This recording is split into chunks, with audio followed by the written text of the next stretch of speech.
Morning of the twins' birthday celebration, Nathaniel woke up to the soft murmurings of his sons by his bedside, deliberating the appropriate time to wake their parents. A smile graced his lips at their enthusiasm, wondering if they had managed to get any sleep at all. The previous day had been dedicated to transforming the backfield of their house into a Disney-like experience, while the courtyard awaited the festivities with breakfast and lunch arranged for the twins' friends and their families. Gift baskets had been meticulously prepared in advance, ready to be dispatched to Sylvan Ridge School, along with the pilot and staff assigned to fetch the guests. Additional baskets adorned each chair at the courtyard table, ensuring a warm welcome for the invitees. Apart from commissioning Dawn Hill for the twins' character cakes, a renowned chef was poised to prepare meals al fresco beside the set tables. A popular child pop star had been invited to entertain the children, with a stage set for various performances, including a movie-time setup complete with camping beds and blankets to wind down the kids before their return to Sylvan Ridge. Aria had meticulously ensured that everything was arranged without impeding the tradition of preparing breakfast and cake for the twins. She had retired to bed around 2 a.m., Nathaniel noted, glancing at the bedside clock and calculating that she had only managed about 5 hours of sleep. He himself had retired earlier, having taken his medication after dinner, which left him feeling drowsy. The thought of his medication made him blink, realizing that for the past few weeks he had awoken with a sense of anxiety, bracing himself for the familiar symptoms of his illness, the ache, chill, and fatigue that had become his constant companions for months. Yet there was nothing, no pain, no chill, and the fatigue seemed to have vanished. Dr. Williams and Aria were vigilant in managing his illness, ensuring he adhered to his medication regimen, maintained a healthy diet, and underwent weekly blood tests, each confirming his steady improvement and the absence of cancer. Despite the reassuring reports, a lingering doubt persisted in Nathaniel's mind, hesitant to fully embrace the notion that he was indeed getting better. He was afraid to hope, yet he found himself silently praying that the positive trend would continue. Uncle Andrew won't let us go outside without Daddy. He said we have to stay indoors until Mommy and Daddy wake up, so we can't go take a look-see until then, Owen explained. The hushed voices infiltrated Nathaniel's ears, prompting him to blink and pull himself out of his reverie. He released a quiet sigh, carefully extricating himself from Aria's embrace as she slept soundly in his arms. Turning on the bed, he peered down at the boys and they met his gaze and grinned at him in that infectious way, prompting him to chuckle and playfully poke their noses. Nathaniel gestured for them to move to the adjoining room, placing a finger over his lips. They nodded eagerly, scampering away. Nathaniel then rose from the bed, donned a pair of boxers and a robe before joining the boys in their room. "Happy birthday to you too," Nathaniel greeted them, enveloping them in a hug. "It's not really our birthday, Daddy," Owen reminded him. "Our birthday is belated now," Liam added. "I know, my apologies. Happy belated birthday to you, Owen, and you too, Liam," Nathaniel said playfully, poking them in the chest, eliciting laughter from the boys. "So I couldn't help but hear you want to go outside to see your party set up?" Nathaniel inquired. "Yes, Daddy," Liam replied. "Uncle Andrew said, since there are going to be a lot of strangers outside today, we can't go anywhere without you and Mummy," Owen added. "And he said he's going to be our shadow today with Uncle Charles and Uncle Jake," Liam interjected, wearing a worried frown. "Does that mean he won't let us have fun with our friends, Daddy?" he asked. Nathaniel chuckled. "No, son, it just means he's going to be your personal security for today and won't let you out of his sight. But don't worry, you won't even know your uncles are there. Trust me, you can have all the fun you want," Nathaniel reassured. The boys nodded in agreement, their smiles returning. "Okay, with that said, let's go get cleaned up before Mommy wakes up," Nathaniel said, taking the two by the hands and leading them to the bathroom. Much later, Aria stirred to the faint sound of the bedroom door closing. As she blinked away sleep, she spotted Nathaniel in nothing but his pajama pants, making his way across the room from the boys' room. His hair was clipped atop his head in a familiar style, a sight that tugged at the corners of her lips into a smile. His confident stride showcased the rippling muscles that defined his allure. He was undeniably handsome, and her heart fluttered with the realization that he was now hers. Sensing her gaze upon him, Nathaniel turned in her direction. Are you just going to lie there and ravish me with those beautiful eyes? He teased in his deep baritone, eliciting a wider smile from Aria. I think I've earned the right to do so, husband dearest, Aria quipped back, wiggling her eyebrows playfully, which earned a chuckle from Nathaniel. I'm not disputing that, my love.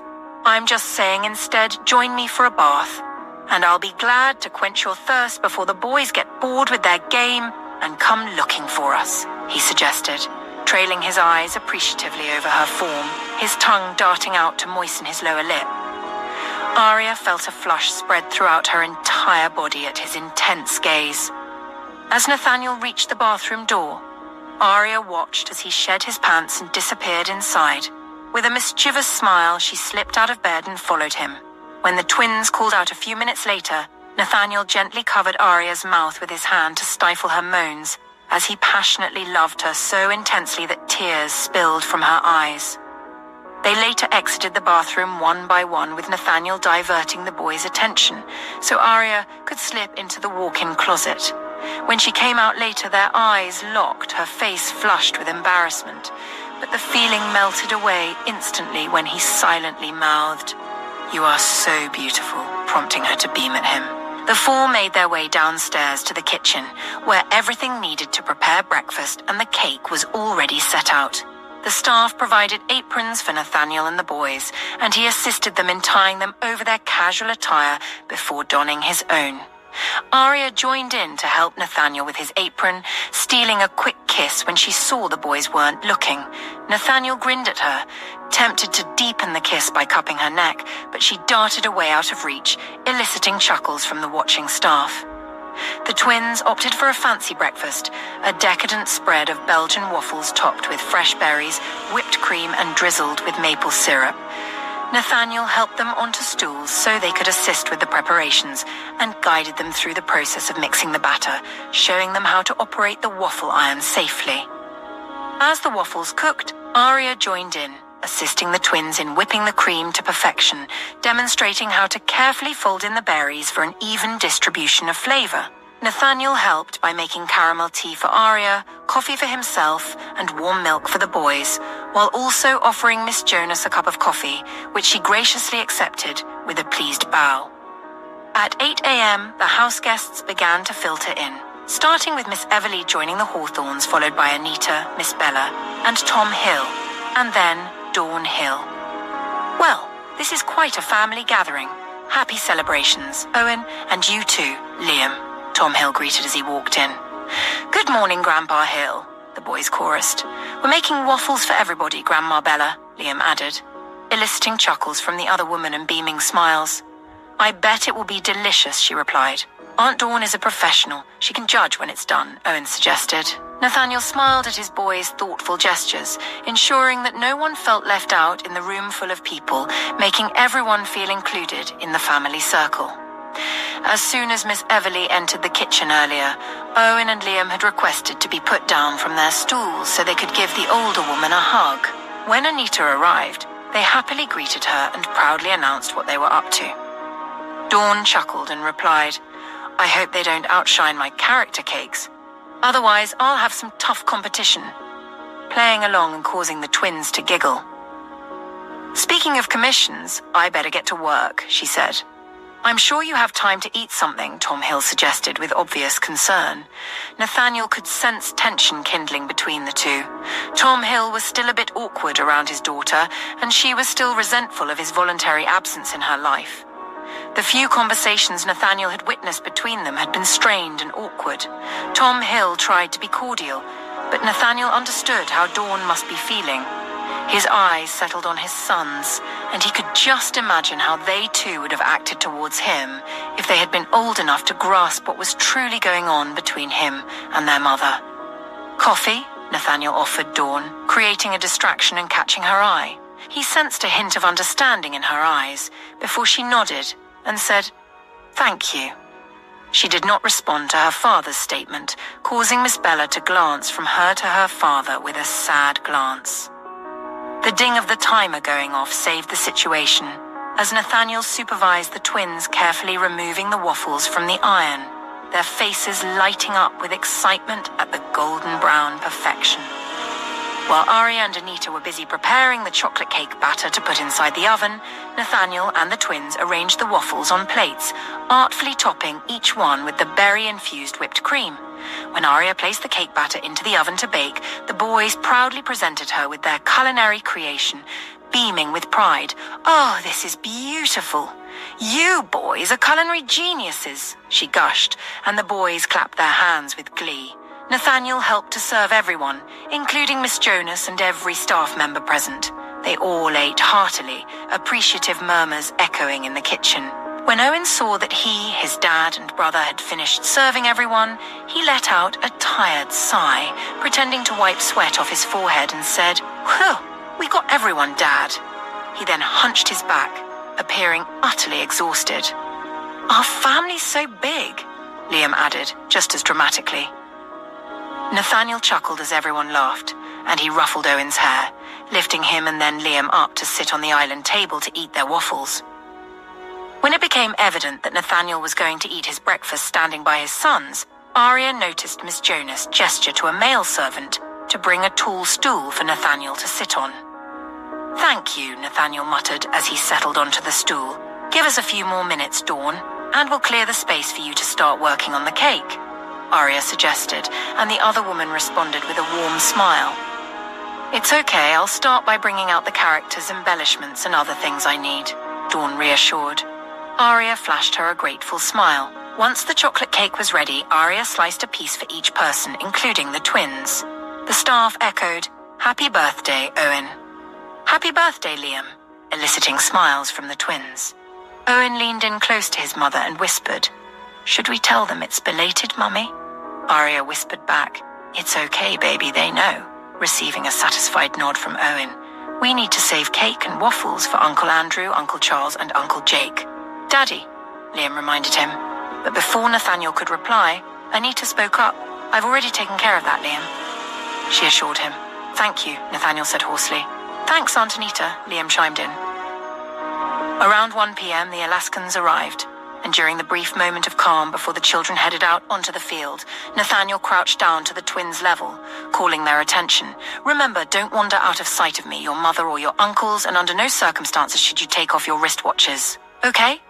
Nathaniel urged. The boys nodded. "It's very important that you remember not to remove your wristwatches," he emphasized. The twins nodded and chorused, "Yes, Daddy." Nathaniel pulled them into a hug before letting them go. He then glanced at Aidan, who nodded and followed the twins outside to the back porch. Julia, a former frequent visitor to the Hawthornes' household, managed to infiltrate the compound alongside the entertainers. Disguised with a black wig and brown contact lenses to conceal her blue eyes, she seamlessly blended into the crowd, dressed in a Peter Tiger costume based on characters from a popular children's show. A costume she decided upon after hours of investigation, discovering it would be perfect for the 4-year-old's birthday party. Peter Tiger was believed to be a beloved character among young children, and she calculated that wearing the costume would make her presence at the party appear natural and unassuming. Anticipating that the children would be drawn to the familiar character, she reasoned that it would be easier for her to move around unnoticed while keeping a watchful eye on her targets. However, after noticing Nathaniel's guards casting frequent glances her way, she slipped away into the surrounding garden, pressing her back against a sturdy tree. Her heart raced as she reconsidered her plan. Originally, kidnapping one or both of Nathaniel's sons for ransom had seemed foolproof. She had planned to use the party as cover to execute her scheme and escape undetected, then disguise her voice and demand ransom from her studio office. While she anticipated the challenge of executing the plan alone, she couldn't risk owing anyone favors, especially considering her existing debt that was still haunting her. Ricky, unsatisfied with their previous encounter, had become increasingly bold and persistent, showing up uninvited in her bedroom and then again at her workplace, making it clear he intended to take advantage of her as often as he felt like. The urge to find a way to rid herself of him and eliminate the leverage he held over her heightened, and the only way was by paying off her father's debt. However, she hadn't fully considered the logistics of transporting 2 unconscious boys from the compound to her car parked half a kilometer away. Despite her initial assumption that darkness would be an ally, Nathaniel's heightened security measures made her apprehensive. She couldn't afford to abandon her plan, as she desperately needed the money, but she also couldn't ignore the growing obstacles in her path. While she was still in the garden, she overheard a group of boys playing catch, and taking a discreet peek, she found Nathaniel's boys among them. Her heart raced in anticipation as she bided her time. Then one of the kids threw the ball too hard, causing it to roll into the underbrush. Julia waited, anticipating that one of the twins would stroll into the garden to retrieve the ball. She had her chloroform-soaked handkerchief ready to place over the boy's nose. However, when one of the boys attempted to venture into the garden, a guard called out, causing him to stop in his tracks. The guard then strode into the garden himself to retrieve the ball, leaving Julia hidden in the darkness, holding her breath until the guard returned to the open field. Later, when the children decided to play hide-and-seek, Julia was certain they would not escape her this time. However, both Charles and Andrew followed them into the garden. Julia stifled a frustrated growl as insects feasted on her, and the temperature dropped rapidly. Although the costume provided enough protection against the cold, she couldn't wear the tiger head, which hindered her ability to see well, and thus she had to leave her face exposed. An hour later, an announcement echoed, summoning the Alaskans to the helipad. The children grumbled in protest, lamenting the end of the day's fun. Julia overheard Nathaniel's caregiver promising another adventure, igniting a surge of anger within her. Here she was in the freaking cold, grappling with the burden of her father's debts that weren't hers to begin with. All because of a chain of events triggered by this bitch. Yet here she was, living a life not meant for her. She had simply wanted to take her children, or at least one, for ransom before. Now she pondered how to make the woman suffer by torturing her children. Just as the Alaskan family began to drift away toward a waiting coastal bus bound for the helipad and the entertainers were being ushered out, she joined the procession. However, the twins were nowhere near the milling crowd, which only fueled her frustration. She considered picking up any child nearby. Nathaniel would be responsible anyway and would likely pay to rescue the child. Moreover, it would stir up an uproar and scandal if word got out. Scanning the area, she spotted the Hawthorne's children by the backyard porch, accompanied by Andrew, Aiden, and that asshole, Jake. Unless she was truly suicidal, there was no way she could reach the boys. Angry and frustrated, she seized the child next to her and hurried into the side garden. "Hey, let me go," the child cried out. Julia didn't realize it, but the guards heard the child's cry. She was angry, tired, and frustrated, unable to believe she had been foolish enough to think she could get close to the Hawthornes as children. However, the sound of booted feet rushing into the garden soon caught her attention. In an attempt to quiet the child while still running, she struggled to take out a chloroform-infused handkerchief to cover the child's mouth, but the child resisted, biting her and screaming. The handkerchief fell to the ground, cursing under her breath as the sound of pursuing guards drew nearer. She had no choice but to release the child and attempt to flee. "Naughty Peter Tiger!" the child yelled after her. Andrew arrived at the scene first. "Hey, Princess, are you okay?" he asked the distraught child in a soothing tone. "Yes, I guess." "Peter Tiger got me," she replied in a wobbly voice. "I suppose Peter Tiger forgot that playtime was over, huh?" Andrew said, trying to lighten the mood. "Yeah, I suppose," she replied. Andrew wiped her face and gestured to Jake to escort the child back. "Okay, I think for your bravery, you deserve ice cream," Jake said. "I don't want to go home, though," the little girl replied, and then yearned. Jake chuckled. "Sorry, Princess, but like Liam and Owen's mum promised, there would be a next time," Jake reassured as he took the child back to the lineup. Andrew continued deeper into the garden with his gun trained and ready to fire. Spotting a dark shadow near the perimeter fence, he fired twice. The silencer attached to the muzzle of his firearm made the gun produce barely any sound, but a sharp cry pierced the air, indicating that the intruder was a female. By the time he reached the fence, she had scaled over, but in the faint light he could see traces of blood. "Got you," Andrew muttered under his breath. Since Nathaniel was about the twins' age, he owned a variety of wristwatches, some digital and others traditional. He loved wearing the digital ones, each in different exciting colors that matched his outfits, thinking it was pretty cool. He never knew there was more to them than just being fashion accessories until one day, when he was about 8 years old, returning from school, the Jeep taking him back home was accosted by armed men. The Jeep was riddled with bullets, the sounds of which haunted him for weeks thereafter. He remembered one of his father's men opening the back door for him and telling him to run into the nearby woods. "But how will I find my way home?" Nathaniel had asked. "No need, kid. We will find you," he reassured. Though scared to venture into the woods alone, Nathaniel had no choice when the shooting resumed. He ran deep into the woods, finding a sturdy tree to climb onto. He took out his Discman and listened to music to distract himself, trying not to dwell on his predicament. His father's men's words kept replaying in his head for reassurance. He stayed there for what seemed like hours, growing scared as it started to get dark, fearing he might have to spend the night in the woods. At the age of 6, his father had enrolled him in a martial arts school to learn how to fight, and he made sure Nathaniel also went on camping trips to learn survival skills. Despite his fear, Nathaniel knew the basic rules. Staying atop a tree tied to it was a great way to keep himself concealed and protected from bad men and wild animals, but he didn't want to spend the night in the woods. Doubt began to creep in about whether his father's men would find him. Then a blinking red light from his wristwatch drew his attention. He watched in awe as it continued to blink rapidly, making a peculiar sound, until approaching footsteps captured his attention. With bated breath, he waited, and soon enough, he saw familiar forms approaching the tree he was atop. The team was led by his father. "Dad," he muttered in awe, and his father came to stand under the tree, smiling up at him. "Good job, son," his old man had said, and added, "You can come down now. Your mother is waiting." Nathaniel realized then that the wristwatches his father always made sure he wore were not mere accessories, but trackers, ensuring that wherever he was, his father could find him. It became clear that his father and his men monitored his whereabouts at all times. Passing that tradition to his sons was only logical.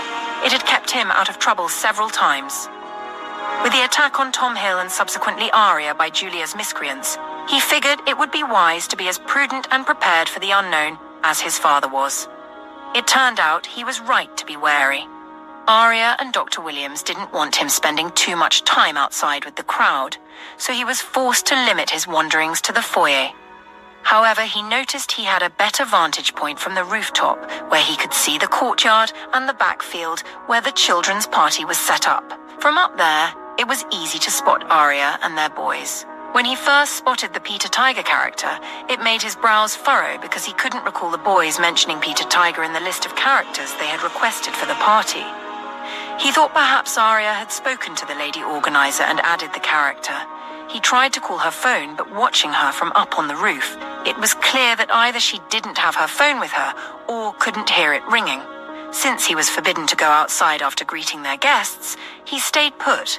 However, he noticed that the Peter Tiger character stood close to wherever the boys were, which seemed suspicious.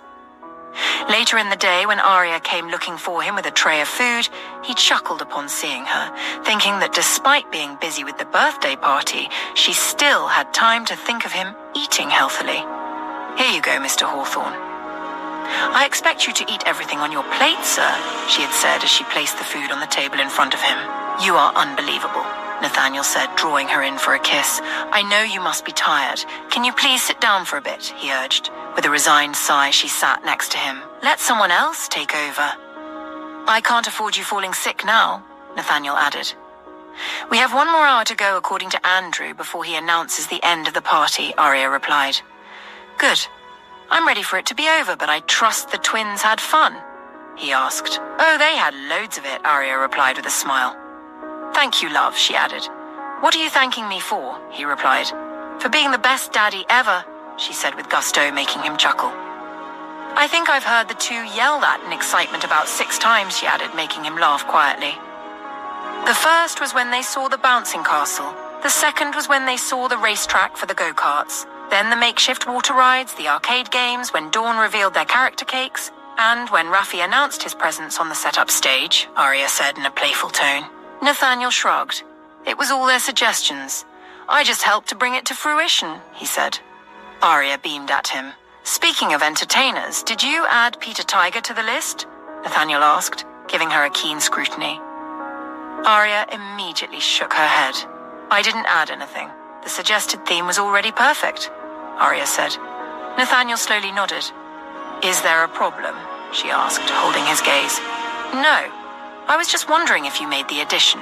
I'm certain Clara just thought of adding the character because it's popular with children of the boy's age, Nathaniel said, not wanting to alarm Aria, and then added, Feed me while I give you a foot massage, he offered, making her chuckle. You just want me to sit down, admit it, Aria said. Nathaniel chuckled as he reached for her legs, making her sit sideways on the couch and close to him. While she tried to arrange the food to start feeding him, Nathaniel picked up his phone and sent a message to Andrew. We have an intruder. Possibly Peter Tiger. After that, he clicked on a tiny button on his watch which would activate a signal to all his guards. The button was to alert the guards if the boys so much as stepped out of a certain parameter in the compound. Once Andrew acknowledged his message, he dropped the phone and beamed at Aria. Then, he began gently rubbing the top of her foot with his thumbs, using long, smooth strokes from the toes to the ankle, gradually applying light pressure. He moved to the sole of her foot, using his thumbs to massage the spot in circular motions, focusing on the arch and heel. Oh my God, that feels so good, Aria moaned with pleasure. Don't worry, I plan to give you a full-body massage later. You deserve it and much more, he replied in a low, raspy tone. Aria threw him a warm smile. Now I can't wait for the day to be over, she groaned, making Nathaniel give her a smouldering stare. Much later, he watched from the rooftop as Andrew announced the end of the party and chuckled when a loud protest followed. He nodded in approval as Jake, Aiden, and Andrew immediately surrounded the twins and ushered them to the porch while 6 other guards stood by Aria. There's going to be so many more parties, I promise. This is just the first of many, Aria reassured. But we don't want to go yet, Dr. Hawthorne, one boy protested. Yeah, we don't want her, another voice whined. I'm so sorry, honey, Aria replied regretfully. Nathaniel was glad the party was over and everyone was still in one piece. There were no accidents, no children wounded, which was pretty great. However, a quick movement in the line of the entertainers caught his attention. Although the compound was shrouded in darkness, lit up only by the candle glow of the garden lamps, he saw the quick dash of a figure into the side shrub and trained his eyes on the spot after darting his gaze first to Aria and the boys. Bring my family inside now, please, he said into the walkie-talkie he held, and Aiden immediately responded, Yes, boss. His heart raced as Aria and the boys were ushered inside the building, followed by Miss Everly, Anita, Bella Hill, Dawn Hill, and Tom Hill. He appreciated that his guards hadn't done anything to draw attention to what was happening. They had simply ensured the processions to the buses continued, while Andrew led the team inside the side shrubs to investigate what was happening. Although there was a helipad just behind him, for security reasons, they had chosen to use the local airport as their takeoff spot to prevent strangers from streaming into the house and going up onto the roof. Nathaniel waited with bated breath until Jake reappeared on the field, carrying a girl. He wasn't sure what was happening until much later when Andrew emerged. When the older man looked up at him, Nathaniel could sense that the little girl Jake brought out from the side shrub didn't dash in there all by herself. He left the rooftop and returned downstairs to the foyer. Nathaniel then discovered that their guests were not the only ones clueless about what was happening.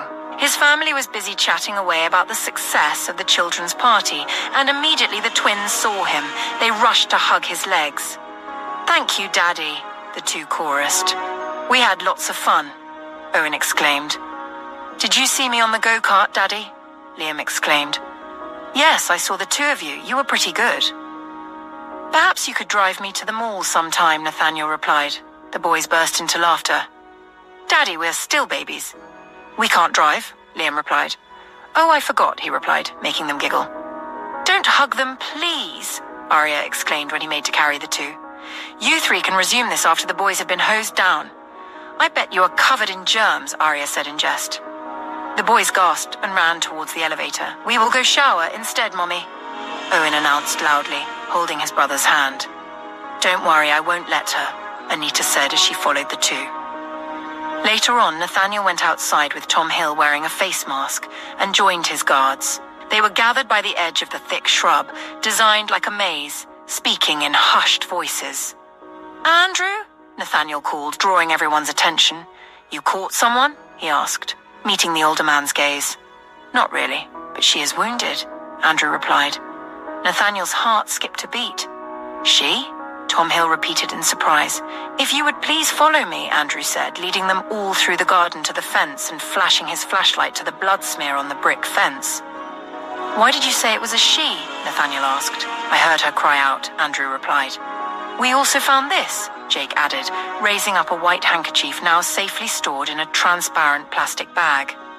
"It reeks of chloroform," he added. "I think our dear Peter Tiger was planning an abduction," Andrew added. Nathaniel met and held his gaze. "You suspect someone, don't you?" Tom Hill probed. "Who was it, Andrew?" Nathaniel asked in a tense tone. "I'm not sure, boss, but I have heard that voice countless times to be mistaken. I think it's Miss Davies," Andrew replied. "And since she is wounded, there's only one way to find out," Jake added. Nathaniel clenched his jaw at the thought of Julia invading his children's party, but then something occurred to him. And the scenes of the character being in the same vicinity as his boys all day replayed in his head. He knew taking a random kid was a last resort. Julia had planned to take his children, put them to sleep with this dangerous chemical, and for what purpose exactly? Nathaniel's anger boiled. He figured he had been a little too generous to the woman. After hearing about her father's death, he had asked Captain not to arrest her, thinking she had her plate full already with her father's criminal associates. And just when he was thinking about letting her have some relief, judging by the reports he'd been getting about her, coupled with Durham's death, she pulled this stunt. "Andrew, I need you to confirm she is the one. Go find her now. If she was indeed the one, I think it's best Julia gets confined before she does something that would make me end her," he said in a low growl. Julia couldn't quite fathom how she managed to scale the 10-foot fence of the Hawthornes' residence, but the fear of being shot down like a dog provided ample motivation. Driving back to her office, a wave of wooziness washed over her. Glancing at her side, she noticed blood staining the car seat. Tears blinded her at the excruciating pain shooting through her. Aware she couldn't risk going home and being seen by her maid, nor could she go to a hospital with a gunshot wound, panic set in. "Do you have any idea who these men are?" Sean's voice echoed in her head, causing her to release a shaky breath. She couldn't shake the feeling that Andrew had deliberately shot to wound her. Climbing the fence, she had expected a fatal blow, but the shots narrowly missed her, with one cutting through her side. The realization hit her hard. Andrew knew it was her. If that were the case, she had landed herself in another precarious situation with Nathaniel, who might prove even more ruthless than before. Arriving at her office, she parked and stumbled into the studio office, discarding her costume and leaving on only her panties and bra. Rushing to the restroom, she attempted to examine her wound. The sight of the bloody gash brought more tears to her eyes. How would she explain this to Sean? More importantly, how would she survive? Her side was a mangled mess from the gunshot, and she could only apply pressure with trembling hands, crying quietly in agony. With no one to call and no experience with gunshot wounds, she desperately searched online for guidance. Following instructions to apply pressure and bandage the wound, she hoped for the best, despite the blood continuing to flow. As she washed her hands, the bathroom door swung open, causing her heart to race at the sight of Ricky's imposing figure. "What are you doing here?" Julia growled, her voice laced with apprehension. "I wish you would stop asking me that every time I show up. We both already know why I'm here. Now the question is, what have you done to yourself?" He replied in a drunken slur, striding towards her. Julia stood frozen by the ceramic sink, her body shaking from her wound, fear of what he might do to her, and anger at her helplessness, failure, and the unfairness of it all. "That's none of your business. Get out!" Julia snapped in a shaky voice. "None of my business, huh?" He retorted. "Looks like you're in over your head with whatever you've got going on here. But since you said it's none of my business, I suppose nothing stops me from taking what I came for," he said in a deceptively calm voice before lunging at her. Julia groaned as he tangled his fingers in her hair, yanking her head forward and forcing her against the sink. Please, Ricky, I'm wounded, Julia pleaded, pain and helplessness evident in her voice. Like you said, none of my business. He growled in response, using her body regardless. His loud animalistic grunts filled the room, tears blurred Julia's vision. Resigned to suffer another of his assault in silence, her eyes settled on a pair of scissors she'd used to trim her bandages. Closing her fingers around it in a death grip, she took quick, shallow breaths, waiting for the right moment. When it seemed he was almost finished and, duly distracted, she pushed back with all her strength, catching him by surprise. He let out a frustrated growl and didn't release her hair, but it didn't matter. With a loud war cry, Julia turned around and stabbed the scissors into his chest. Shocked, he stood frozen, his face growing ashen, then gradually turning to fury as he yanked her hair even harder and backhanded her across the face. Julia let out a loud cry but pressed the scissors in harder and harder until blood started to spill from Ricky's mouth. He continued to hit her, but Julia was far from pain. Every blow brought her closer and closer to death's door. When his hold slackened, she stumbled blindly out of the restroom and froze in her tracks when she saw two huge men waiting there with guns drawn. Then she realized they were Nathaniel's men. The thought that she was right that Andrew knew she was Peter Tiger didn't matter anymore. She was certain they wouldn't leave her to die. "Andrew, help me!" Julia croaked and started to slump. Jake swiftly caught her before she collapsed. The two men stood in shock at the grisly scene before them. The room bore the aftermath of a bloody massacre. Suddenly, a burly figure emerged from the restroom, scissors protruding from his chest. Andrew and Jake exchanged alarmed glances, taking in the state of undress of Julia and the stranger. "That bitch stabbed me," the stranger snarled, staggering towards Andrew and Jake. Andrew leveled his gun at him. "Take one more step and you'll catch a bullet in the brain," he warned in a menacing tone. And as if the stranger's strength had deserted him, the man collapsed to his knees, clutching his chest. "Call an ambulance," he wheezed. "Perhaps you should enlighten us on what transpired here first," Andrew suggested, his voice even and detached. "He raped me," Julia murmured, barely audible. "Is that true?" "Did you assault her?" Jake inquired, his tone dripping with menace. "She owes me money," the man exclaimed, struggling for breath. "Fascinating. So you consider violating her body without consent as payment?" Andrew retorted. "We had an agreement," the man growled, blood spilling from his mouth as he coughed violently. Andrew approached him, crouching before him. "Tell me about this agreement," he pressed, giving the man a keen scrutiny. "I need medical attention." "I think she got an organ, man," the man gasped. Regarding the agreement, Andrew prodded, a cold smirk playing on his lips. Meanwhile, Nathaniel sat in his study with Tom Hill, Aidan, and Charles, awaiting news from Andrew regarding the intruder. Nathaniel insisted on confirming Julia's identity as Peter Tiger before involving the authorities, pondering her true intentions and who else might be involved. As his phone rang, Nathaniel answered immediately, activating speaker mode for the benefit of everyone present. "Boss?" Andrew's voice crackled from the other end. "Was it her?" Nathaniel inquired through clenched teeth. "Yes, boss, it was her, but we have quite a situation here," Andrew responded. Nathaniel seethed with anger upon receiving confirmation. "What situation, Andrew?" Tom Hill inquired, joining Nathaniel by his desk. Andrew sighed deeply, recounting the events involving Ricky and the arrangement he had with Julia following his boss's demise. He was blackmailing her and abusing her relentlessly. Currently, they are both in critical condition. Ricky has a pair of scissors lodged in his chest, and Miss Julia Davies, now Mrs. Cavalier, aside from the gunshot wound, is badly battered. Both urgently require medical attention, but Mrs. Cavalier refuses to go to the hospital. She's losing blood. It's only a matter of time. "What are your orders, boss?" Andrew queried. Tom Hill observed Nathaniel closely as he absorbed the information. It became evident that Julia had married Sean and manipulated Ricky into eliminating Durham, her husband's cousin, while attempting to extort money from Nathaniel to placate Ricky. Nathaniel hesitated, contemplating whether to leave Julia to face the consequences, as karma seemed to be exacting its own justice without his intervention. "Nate," Tom Hill's voice interrupted his thoughts, prompting Nathaniel to fix him with a cold stare. "We should refrain from involvement, but..." Tom Hill's voice trailed off. The door to the home study creaked open, and Aria peered inside, locking eyes with Nathaniel. "Charles, could you drive me to Julia's location, please?" she requested.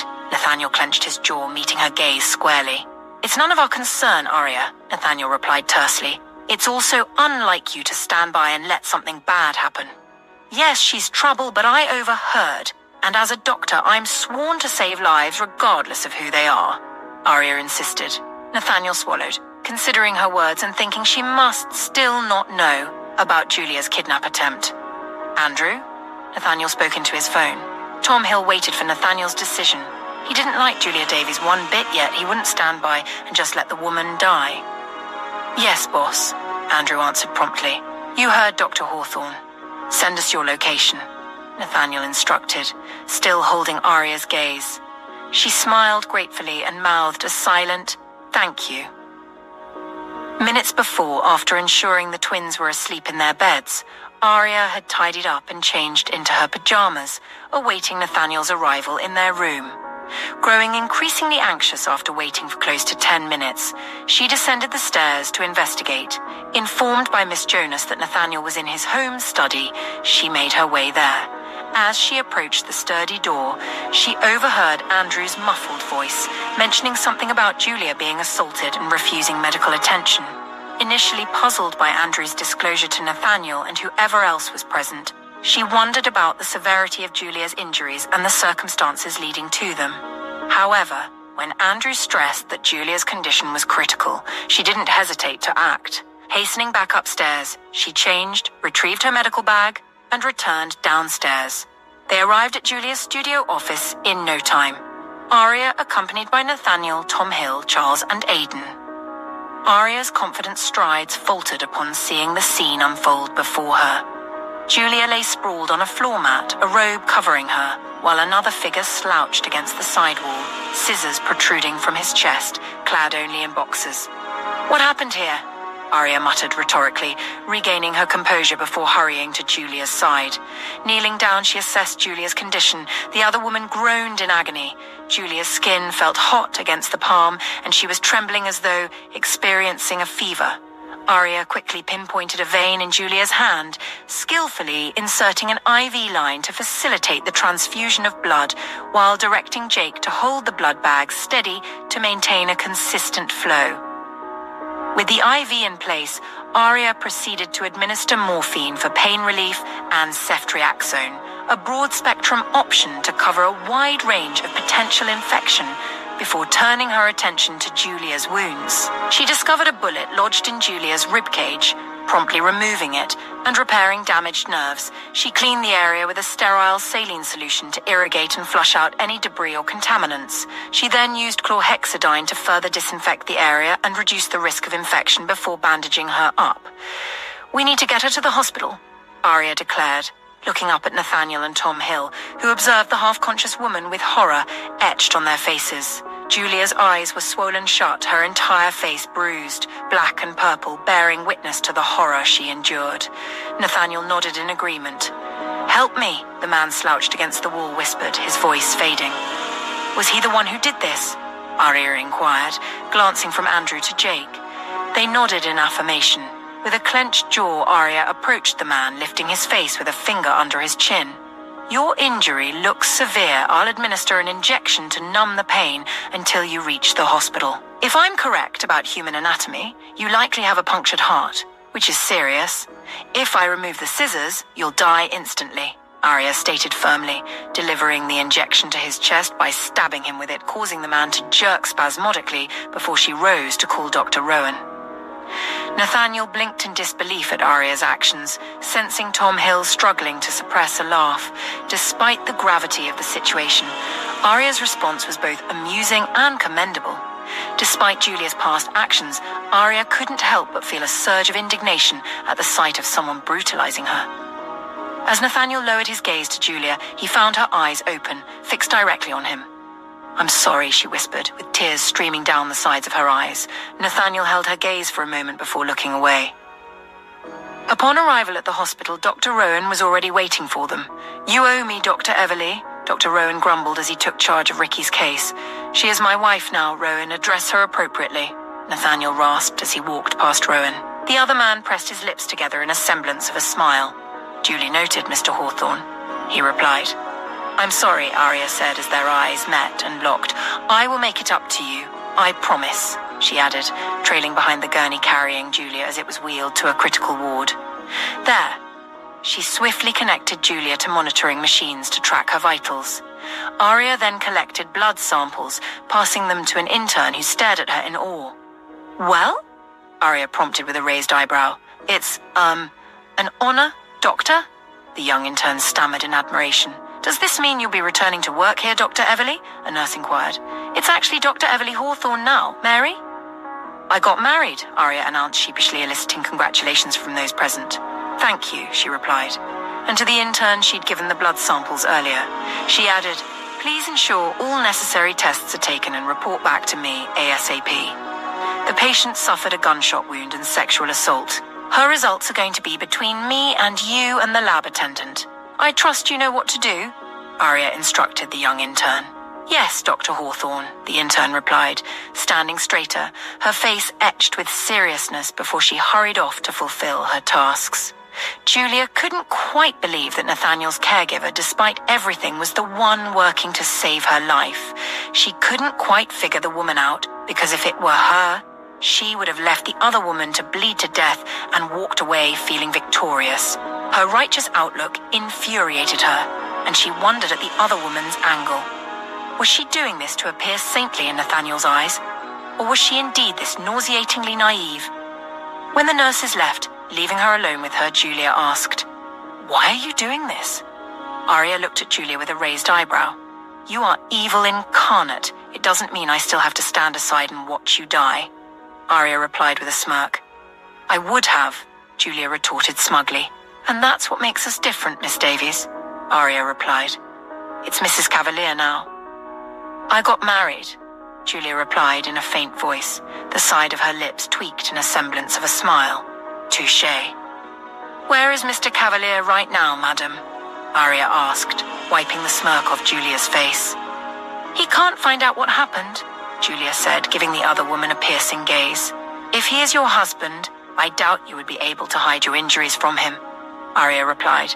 "He can't find out," Julia growled, making her heart monitor spike up and start to beep. "You should take it easy, Julia. You are not out of danger yet," Aria cautioned, just as Nathaniel and Andrew walked in with Charles. "Everything okay in here?" Nathaniel asked, giving Julia a suspicious glance. The obvious show of care for Aria made Julia look away, her heart constricted, and she suddenly wished Sean was there. Sounds of commotion in the hallway drew their attention. When Nathaniel made to open the door to go take a look, Andrew pulled him to the back of the door, and Charles stepped behind a privacy curtain. As the door opened, a man holding a gun to a nurse's head strode in, his cold eyes bouncing from Julia to Aria. Then he asked, "What have you done with Ricky?" "If he is dead, I'm going to kill every single one in this building, starting with this one." The man growled and cocked the gun held to the nurse's head and pulled the trigger. A swift and almost inhuman series of actions unfolded. Just before the gunman could pull the trigger, Nathaniel's cry for Aria to take cover echoed through the chaos. Aria, paralyzed by the unfolding horror, remained frozen, her eyes locked on Mary, who stood with a gun pressed against her temple. And then Charles stepped out from behind the privacy curtain, diverting the gunman's attention. Startled and momentarily confused, the gunman's aim faltered as he tried to discern his target. In a reflexive response to the chaos, the nurse leaned forward, her horrified scream piercing the air, further disrupting the gunman's focus. The room reverberated with the sound of the gunshot as it ricocheted off the wall, intensifying the nurse's terror. Simultaneously, Andrew, positioned behind the door and boxing Nathaniel in, used the door as a weapon, striking the gunman with it and causing him to release his grip on the nurse, who tumbled to the floor in a frantic scramble. Nathaniel swiftly got off from behind Andrew, gathering Aria close to his chest, embracing her trembling form protectively and shielding her with his body. Seizing the opportunity, Charles lunged forward, grabbing the gunman before he could recover. Andrew, with a forceful grip, tangled his fingers in the man's hair, eliciting a pained grunt as he disarmed him. Their attempt to take the man out of the hospital room to the hallway was met with a hail of gunfire, prompting a swift retreat back into the room. Slamming the door shut, they trapped the gunman against it. With determination, Andrew demanded, "How many of you are out there?" The gunman responded with a maniacal laugh. "We've got this place surrounded. If you don't hand over Ricky alive, no one leaves here alive," he rasped. Andrew's smirk remained unwavering as he replied, "Oh, really? Well, I hope you find it equally amusing when you realize you're about to be part of the no one who doesn't make it out alive, because you're about to be my shield, buddy," causing the gunman's laughter to gradually subside. "Where are you guys?" Charles inquired over the phone, reaching out to Aidan, who is currently with Tom Hill and Jake. "I suggest you stay put with Dr. Rowan rather than coming to us. We don't want to risk being all in one place. However, ensure you activate your tracker so we can keep tabs on everyone's location," Charles advised before concluding the call. Turning to Andrew and Nathaniel, he briefed, "Aidan, Jake, and Mr. Hill are protecting Dr. Rowan and his team in the surgery room." "Ricky's in surgery. What happened to him?" the gunman demanded, his voice laced with menace. "Perhaps if Ricky hadn't been molesting another man's wife, he wouldn't be in this predicament." "He's fortunate we found him, you fool," Andrew retorted. "So it was her. This bitch." "Kimura won't be able to protect you from this," the gunman snarled menacingly. Charles pressed him harder against the door, eliciting a pained grunt. "Babe," Nathaniel murmured into Aria's hair, brushing his open palm up and down her back in an effort to soothe her trembling. The gunshot had jolted her, and witnessing her colleague in danger had left her deeply shaken. Gently he lifted her chin, guiding her gaze to meet his own. "It's all right, honey. I've got you," he whispered tenderly, pressing a soft kiss against the bridge of her nose. Aria clung to him, taking slow, steadying breaths. The sudden turn of events had left her reeling, especially finding herself confronted with a gun aimed at Mary's head. When the trigger was pulled, she froze, horrified by the potential outcome, but thankfully Andrew and Charles intervened just in time, sparing Mary from harm. Glancing to the side, Aria noticed Mary in the corner of the room, trembling with a mixture of relief and fear. "She's in shock, but she'll be okay," Nathaniel reassured Aria, his voice strained. Aria nodded, acknowledging his words. "Boss, should we involve the authorities or handle this internally?" Andrew inquired, seeking guidance. "Please, let's refrain from involving the police," Julia pleaded softly, her voice barely above a whisper. All eyes turned to her, noting the pallor of her complexion and the swelling that distorted her features, resembling that of a victim of a severe accident. "Call Captain. Andrew," Nathaniel instructed, brushing off Julia's attempt to interject. "This is a matter for the police," he emphasized. Aria watched Julia's reaction, noting her turned-away face and trembling form as she wept. Despite the circumstances, Aria couldn't help but feel sympathy for the woman who seemed determined to shield her husband from the situation, leaving Aria curious about her motives. As Andrew conversed with the authorities, Aria gently disengaged from Nathaniel and approached Mary, enveloping her in a comforting embrace. Nathaniel observed her actions before turning his attention to Charles. "Call Aidan, let's find out Ricky's status before we," Nathaniel began, but his words were cut short by the sharp ringing of a phone, originating from the gunman's possession. Charles swiftly retrieved it and answered, activating the speakerphone. "Where the hell are you, Rousseau? Are we going to blow up this joint or what?" An impatient, irate voice demanded from the other end. "Kimura's woman did it," the gunman croaked, but Charles silenced him by pressing his face against the door firmly. "You say what?" the voice from the other end demanded. "Planning to blow up a hospital? That's a one-way ticket to the death penalty, buddy." "There's no escaping that," Nathaniel retorted firmly. "Who the hell are you? And where's Rousseau and Ricky?" The voice responded, its tone unsteady. "Ricky is in surgery, fighting for his life, a situation you're only making worse with your recklessness. As for Rousseau, he's in a timeout. And to answer your question about who I am, I'm Nathaniel Hawthorne. This joint you're threatening to destroy belongs to my wife. Trust me, the death penalty would be a mercy compared to what I'd do to you if you harm her colleagues," Nathaniel declared with steely resolve. Silence followed, broken by another voice saying, "We just want our brothers, Mr. Hawthorne." Andrew smirked as Nathaniel replied calmly, "Believe me, nothing would satisfy me more than handing them over. But as I said, Ricky is in surgery, fighting for his life." His voice softened, locking eyes with Aria across the room. Fine, we'll wait to hear from Russo. But we're not leaving without them, the voice asserted before ending the call. Julia, actively listening, grew increasingly upset that her preferences regarding police involvement and confidentiality were being ignored. Her anger flared upon learning that Nathaniel's chosen caregiver owned the hospital where she was admitted, a reputable institution where Dr. Rowan, a renowned surgeon, practiced. This revelation implied that the former Dr. Aria Everly, Nathaniel's ex, was wealthier than Julia. How could Nathaniel appoint such a woman as his caregiver? His defensive reaction when she invited Aria to her wedding gown fittings echoed in her mind. Despite their engagement, Nathaniel had brought his ex into their lives. The notion that she also had cheated on Nathaniel with Sean Cavalier briefly gnawed at her, but she pushed it aside. Nathaniel's shady behavior, disregarding their commitment, made her feel quite foolish. Was she merely a pawn in his business maneuvers, kept obediently by his side as his guaranteed supporter among the corporate wolves?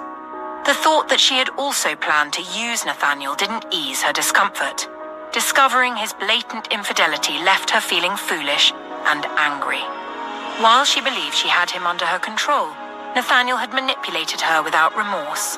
When Andrew and Charles escorted the gunman outside to find somewhere to confine him, and Nathaniel's caregiver led Nurse Mary away, leaving Julia alone with Nathaniel, she confronted him. Did you even plan to tell me that Dr. Everly was your lover? Did you intend to formally end our engagement before you began sleeping with her right under my nose, Nate? I know I'm not perfect, but you're equally terrible. You brought in your ex and slept with her while you were mine. Her words dripped with pain and frustration. Nathaniel met her gaze evenly before letting out a sigh. Correction, Julia. I was never truly yours, not even for a moment, he replied, his voice calm but weighted with emotion. Yes, I proposed to you for business reasons. I was ill, and I thought you would be a suitable partner to work alongside Tom Hill to continue my family legacy. But as my illness progressed, I faced the reality of my mortality. I couldn't bear the thought of leaving without seeing the only woman I ever loved again. He lowered himself into a seat in the corner of the room. Really? Julia scoffed, disbelief evident in her tone. Yeah, and I didn't think it was a problem, Julia. You never really cared about me, Nathaniel rasped. I did care. I do care, Nate, Julia countered, her voice edged with desperation. Come on, if you cared the right way, you wouldn't have gotten intimate with Sean Cavalier, Nathaniel said calmly, settling comfortably into his chair. Julia's heart sank. So he knew, she thought to herself. You were sick, Julia stammered, trying to salvage the situation. Indeed I was, Nathaniel replied evenly, and I wasn't interested in being intimate with you anymore. That, Julia, is why I ignored the report and let you do as you please. I assumed you wouldn't mind me having Aria close, but I was wrong. Your first mistake was attempting to harm her despite my warning to leave her be, Nathaniel continued in a calm, measured tone. Julia pondered his words. So he was indeed going to marry her? Damn it, Julia thought, growing even more upset. Well, forgive me for reacting to your little wife's smugness after successfully stealing you from me and managing to secure 15% of the company's shares for herself and 5% each for her children. She took my life from under me. I was upset, and rightly so, she retorted. Nathaniel slowly sat up, giving Julia a keen scrutiny. He didn't recall giving Aria 15% of his company shares. Was your attempt to kidnap my boys part of that reaction? Nathaniel inquired with a cold stare. Julia momentarily lowered her eyes. I need money. I had no intention of hurting them, she replied in a low, remorseful tone. That was your last mistake, Nathaniel said through gritted teeth. I'm sorry, I was angry. Dr. Everly took everything from me, Julia snapped in desperation. I understand you were angry, but normally when people are upset, they don't commission assassins and try to kidnap children, and only you would imagine blaming my wife for your screw-ups. Your father's death was his doing. Your predicament was your doing. At least, Julia, own up to your fuck-ups, and again, Julia, I have been Aria's long before you came into my life. I was hers then, and I am hers now. The sooner you accept that, the better for your peace of mind, Nathaniel stated firmly as he got up. Was she truly worth trampling over me and my father, leading us into this chaos? Julia responded, her eyes blurred with tears. Julia, I will burn down New York if it dares to hurt a hair on her head. And I would not bat an eyelid, Does that give you enough perspective yet?" Nathaniel's tone was low and cold. Julia swallowed hard and looked away. Nathaniel pulled the door open and saw Aria there, also reaching for the doorknob. His eyes softened instantly at the sight of her. I have Julia's test reports," Aria stammered, giving Nathaniel a searching gaze. With the way her beautiful eyes gleamed with a cocktail of emotions, he could tell she had overheard his conversation with Julia, though how much of it she had heard, he couldn't tell. He lowered his head to press a kiss to the tip of her nose through his mask and beamed at her. "Okay, my love, give me a sec." "I need to see Tom," he said, withdrawing from her to stride past her. Aria couldn't stop herself from watching him leave, his words about burning New York if it hurt her resounding in her head, making her eyes well with tears. As if Nathaniel could feel her gaze on him, he stopped and looked back. Holding her gaze, he winked at her, and she let out a shaky laugh. "I love you," Aria said. He grinned and replied, "I know, baby. Hold that thought till we leave here, honey," he said. Andrew and Charles chuckled behind Aria. Aria let out a deep breath before walking through Julia's hospital room door. Charles followed her, and Andrew followed Nathaniel. "Your test results are out," Aria said as she went to stand by the other woman's bed, feeling a tad awkward in the situation. "Well, what does it say?" "I already told you guys I was raped," Julia snapped, still reeling from her conversation with Nathaniel. It didn't help that she was at his mercy and at the mercy of his doctor wife. "Yes, we have proof of your assault, so if you want to take up the case, you have all you need," Aria began, but was sharply interrupted by Julia. "I already said no freaking police," Julia snapped, her emotions running high. "You know there's no need to be rude. She is only trying to help. She chose to come help you, even when Mr. Hawthorne declared it was not our business, so show some damn respect and gratitude," Charles retorted. Julia glared at him, the information making her feel even worse. "My apologies, Dr. Everly Hawthorne. Please continue, but know this, I do not want to report the case. I just want to get well and go home," she replied. Aria slowly nodded. She then selected one of the reports and showed her, ensuring she could read the content. Aria watched as she started to shake with tears. "You are 9 weeks pregnant, Mrs. Cavalier. With your permission, we could help you determine the father," Aria said. "I want to take it out," she replied through gritted teeth, giving Aria a cold stare. "I understand why you might say that. You are scared that this child might be Ricky's. But let us investigate further and be sure before you make a terrible mistake that will hurt you for the rest of your life," Aria replied in a firm, determined tone that surprised Julia. "How can you be certain it isn't Nathaniel's?" Julia's eyes gleamed with malice as she watched Aria's reaction, hoping to inflict even a little pain. However, Aria merely let out a resigned sigh, giving her an arched eyebrow. "It's been a long day, Mrs. Cavalier, and I really want to go home. If you don't want my help, I'll leave," Aria replied, turning to go. Panic surged through Julia. "Wait!" she cried out instinctively. When Aria turned to look at her, Julia glowered. "Fine," she retorted wearily. With the gangbangers temporarily retreating, Nathaniel and Andrew managed to reach the surgery ward. Just as they turned the corner into the hallway leading to the ward, they spotted Tom Hill and the others standing guard. "How's it going?" Nathaniel inquired. Tom Hill shrugged. "We're still waiting for the verdict," he replied. "Tom, care to explain why Julia thinks Aria owned 15% shares of Farmer Hawthorne?" Nathaniel's low, mellowed tone immediately put Tom on edge. "I can explain," Tom Hill replied nervously. Nathaniel nodded, raising a quizzical eyebrow. "I sure hope so, or we'd all be in trouble," he responded sarcastically. "You already know we used her money," Tom stammered. "Indeed," Nathaniel replied. "When you were down, we needed to give her leverage against the board," Tom Hill explained. "And her being my legal wife wasn't enough," Nathaniel probed. "I couldn't go with her then for obvious reasons. Jake and Andrew had to give her the support she needed. She was still green and didn't want to go. The shares gave her leverage to stand as your wife and shareholder," Tom Hill added. "Again, her being my legal wife would have solved that, Tom," Nathaniel snapped. Yes, but it worked, didn't it?" Tom replied, his voice quivering nervously. Nathaniel held his gaze steady. "You had no intention of relinquishing those shares, did you, Tom?"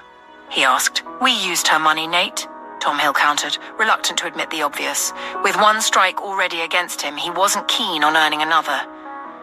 The events of the past months had given him enough justification for his actions, but Nathaniel had a knack for scrutinizing even the most well-intentioned gestures. Okay, does she know? Does my wife know about this plan and agree to it?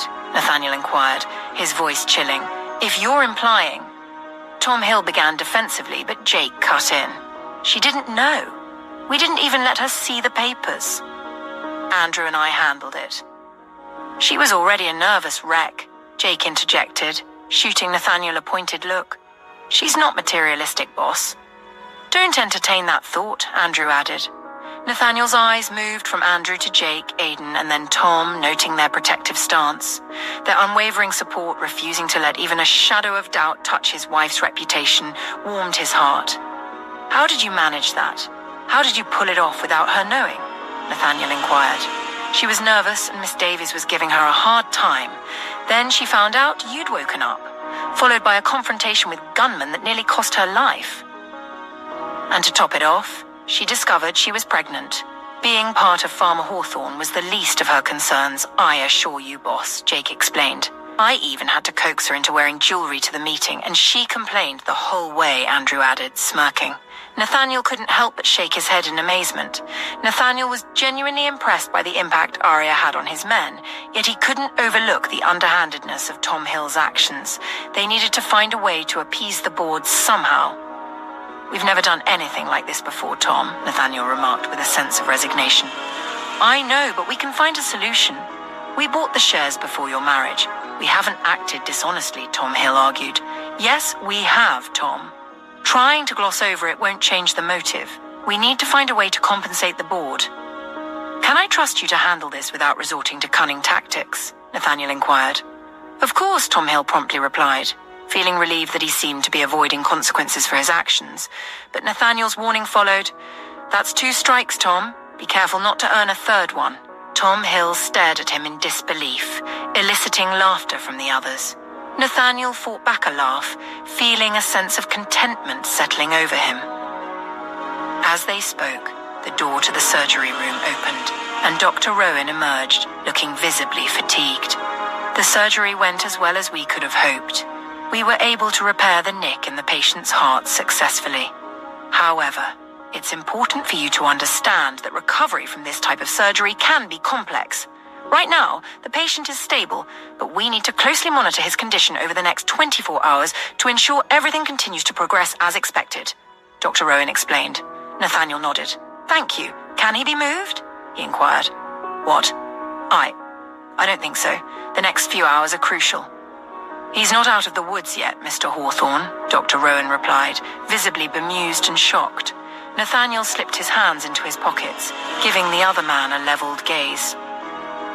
As we speak, Dr. Rowan, the patient's comrades, are threatening to blow up this building if they don't get to take him out of here, Nathaniel explained, observing as the other man's eyes widened in shock. So, I ask again, can he be moved? We can manage that. But Dr. Rowan started to respond. That's all I need to hear, Nathaniel said, interrupting him. He then signaled to Andrew, who quickly left to bring the man who had attempted to shoot Nurse Mary earlier. Dr. Rowan briefed him on the situation, and they all watched as his brows furrowed with worry, his face etched with indecision. With Nathaniel's permission, he stepped aside to call his colleagues outside the building. A few minutes later, he returned and said, "We will make arrangements for him to be moved," before giving Nathaniel a grateful nod. Much later, a bus arrived to transport Ricky's unconscious body, and Nathaniel waited outside to see them leave the hospital grounds. His phone chimed with a message notification, but he didn't retrieve it until they were back inside the hospital. Upon checking the message, it was from Captain, and simply read, "We will take it from here." Nathaniel pocketed his phone, feeling he had fulfilled his moral duty. Now they would have to face the consequences of their actions. Julia cautiously accepted the test results handed to her by Aria, her heart pounding against the walls of her chest. She trembled as she glanced at the results, hoping Nathaniel's caregiver wasn't playing a cruel joke on her.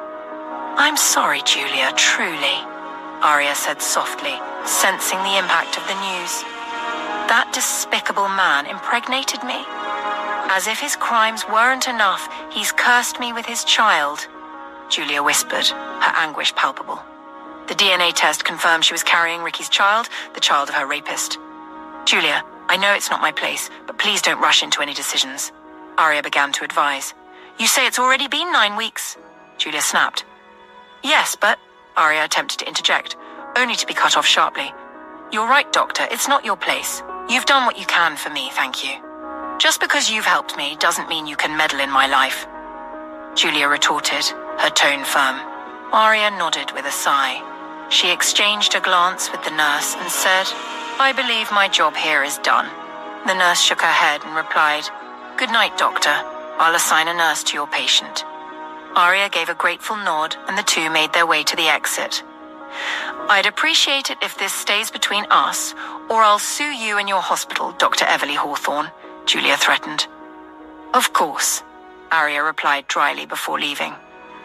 As the door closed behind them, Julia's facade crumbled and she began to cry quietly. Her father and the Hawthornes had destroyed her life, robbing her of happiness. When Sean learned the truth about the past months, he'd surely leave her. The pregnancy news would be the final blow. The idea of fleeing the hospital and walking in front of a moving car briefly crossed her mind, but that would be too easy a victory for the Hawthornes. She won't let them win. A nurse approached, preparing to administer medication through her IV drip. This will help you rest, Mrs. Cavalier, the nurse said kindly. Taking a deep breath, Julia closed her eyes and allowed the medication to ease her into a peaceful darkness. Aria joined Nathaniel and the others in the hospital reception, offering a tired smile to Dr. Rowan as she spotted him at the counter. You owe me, he quipped, his smile lopsided. Aria chuckled. Thank you, she replied. Nathaniel stood beside Tom Hill and his men, quietly observing the interaction between Aria and Rowan. Noticing Rowan's glances at the swell of Aria's belly, Nathaniel felt a surge of satisfaction at the obvious evidence of his claim on Aria as his wife and the mother of his children. The realization that he no longer felt threatened by their rapport marked a significant shift from his previous insecurities, a thought that furrowed his brows as he contemplated its significance. Was he no longer the insecure boy from university? Or had he simply accepted that he had always held Ariana Everly's heart, even during their separation, as she stayed faithful? Conversations with Liam and Owen replayed in his head, affirming her dedication solely to their boys and her father's hospital. Learning that she had never been on a date filled him with a twinge of regret for his past indiscretions, futile attempts to escape her influence. While he had yearned to move on, her love had remained steadfast. He shook his head, acknowledging his folly. If only he had known, then he would have boarded a plane to reclaim his woman, instead of believing she was ashamed of him and questioning her love.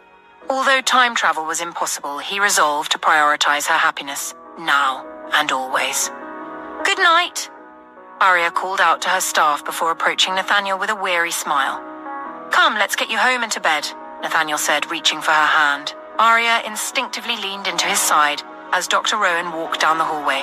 Dr. Rowan, Nathaniel called out, halting the other man in his tracks. Rowan turned back to face him, meeting his gaze. Thank you, Nathaniel said, his voice deep and measured. Rowan's eyes widened, brows furrowing in disbelief at Nathaniel's civility. It's my pleasure, Mr. Hawthorne, Rowan replied after a moment of hesitation. Nathaniel nodded curtly, and Aria exchanged a surprised glance with Rowan before Nathaniel guided her towards the exit. Oh, thank God that's over, Aria murmured as they walked towards the jeep, flanked by Nathaniel's men. Indeed, Tom Hill replied, knowing their ordeal might be over, but not for Ricky and his men. Glancing at his phone, he saw the confirmation that Ricky had been intercepted, his men arrested, and Ricky taken to a government hospital under watch. And for Julia Cavalier, the ordeal was far from over. She only needed to walk out of the hospital first. Aria nestled against Nathaniel's side as they drove home, a sense of contentment washing over her, causing the corners of her lips to tweak into a smile. She reminisced about how happy the boys had been at finally having a birthday worth the wait. But the thought of Julia made her feel a tad sad. She could only imagine what the other woman must be going through. Yet they had done the best they could, and Aria hoped Julia would find peace somehow. As they passed by a bar along the sidewalk, Aria's eyes caught the signage. Elixir Lounge, a fancy establishment she used to frequent with Nathan, the very place of their last date before their breakup. She had visited twice after their separation, hoping to see Nathaniel there, but he never returned. Now she knew he had gone to Riverview. If only she had thought to visit there too. But back then, she had figured that his life was in New York, especially when he was working on a new project at Farmer Hawthorne with his father. "Andrew, please stop," Aria said, catching the attention of the other man via the rearview mirror before he obeyed her request.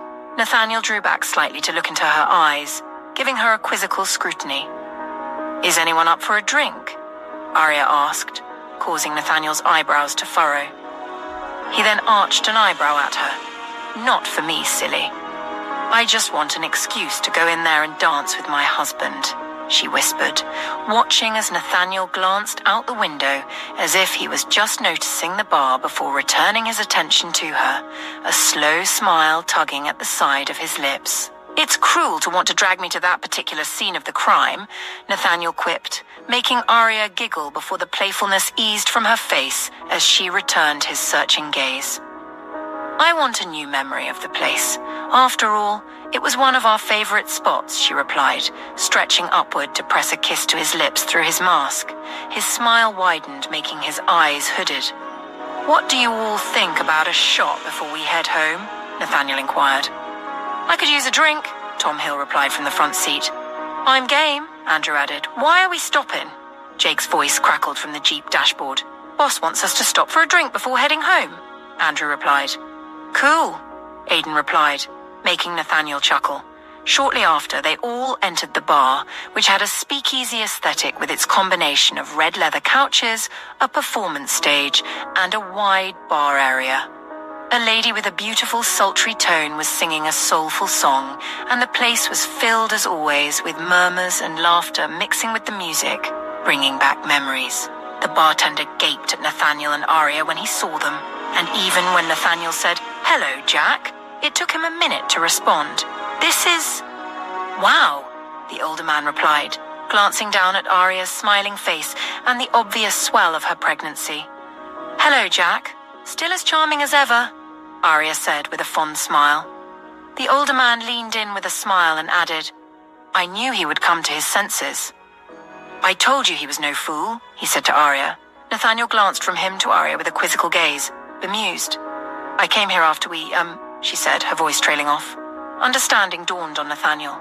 Aria had come here after their breakup to see if he might show up too, but he never did, his heart constricted with emotion. "I'm glad for your faith in me, Jack," Nathaniel said. The older man chuckled. "Friends of yours?" Jack asked, gesturing to Tom Hill, Andrew, Jake, Charles, and Aidan. "Yup," Nathaniel replied. "Please take care of them while I dance this number with my wife." Jack's smile grew even brighter and he nodded. "Congratulations, man, and to you too, Doctor," he said. "Thank you, Jack," Aria replied. Nathaniel merely gave him a grateful nod as he took Aria's hand and led her to the dance floor. Pulling her into his arms, he buried his face in the nook of her neck. "I'm so happy to have you back, baby," he muttered against her skin. Aria's eyes welled with tears as she drew back from him, noting the significance of that confession. She'd noticed he wasn't as open with his emotions as he used to be, and she could tell it was as a result of their fallout, which made his words affect her far more than usual, knowing he was learning to be more open with her. Cupping his jaw, she kissed him through his mask. "Come on, I want the real thing," he rasped. "Patience, my love." "I'm not risking your health," she replied, snuggling into his arms.